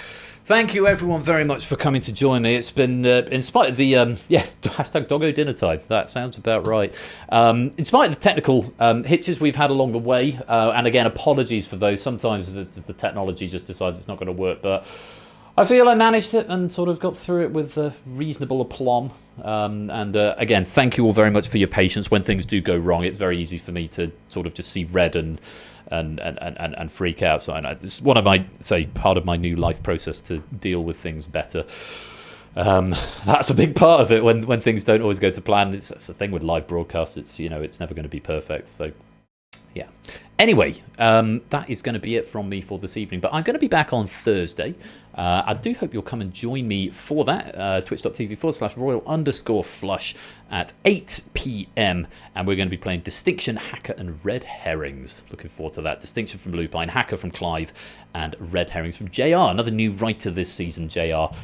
Very much looking forward to seeing what they've got in store for us. So please do come along. That's brand new trivia. It's not the Throwback Thursday. There is a Throwback Thursday the following Thursday, the 24th. Then again on the 7th of November and the 21st of November. But I will sort of signpost them as and when they're coming up. So, yeah, lots of stuff to look forward to. If you're just here for the weekend streams, because you can't do the Thursdays for whatever reason, next Saturday, Crossfire, The Escape Artist, and Spotlight by Zeus, Oni, and Various, respectively. And that should be really good fun. I remember the last time we played The Escape Artist, I had a bit of a meltdown, so it's going to be quite a big one for me next Saturday, hoping that that's going to work, and fingers crossed everything goes to plan. Right, I'm going to go feed my dog and probably nip him out around the block real quick, and then probably grab an early night, because self-care is important. Self-care is a good thing. Thank you all for coming to join me for the start of this Season 16. I need to pick a raid message. I think we're going to go and raid Nico, unless he's just finished. Oh, no, he's just running ads. So he's running ads at the moment, but it means... Oh, no, bye-bye, Beardman. Is he finished? Is he done? I'm going to take him in. I think he's still going. So we're going to go raid Nico. Haven't seen him for a while. Lovely guy. He's doing Silent Hill 2 at the moment. He's on ads, so there might be adverts when we go in there. I've certainly got adverts at the moment because he's doing the thing. In fact, I'll wait for the ads to finish because he's doing the thing where he does ads every few minutes in order to stop pre-rolls. So actually, I'm going to wait for that to finish. And raid messages. And I'm going to add on all the micropenny requests as well. Hello, Ben's mum. Ben's mum wins. Hashtag get on with the quiz. My mum is heckling me. I feel it should be something to do with mum, probably. Club to 5k. And now my knee. I really like that. And now my knee hurts. Doggo hug time. Needy dog. Incontinent unity. Where's Ben's mum? Oh, what's the other one? I've lost my mum. Was quite a good one. I think I've lost my mum and I've lost my mum.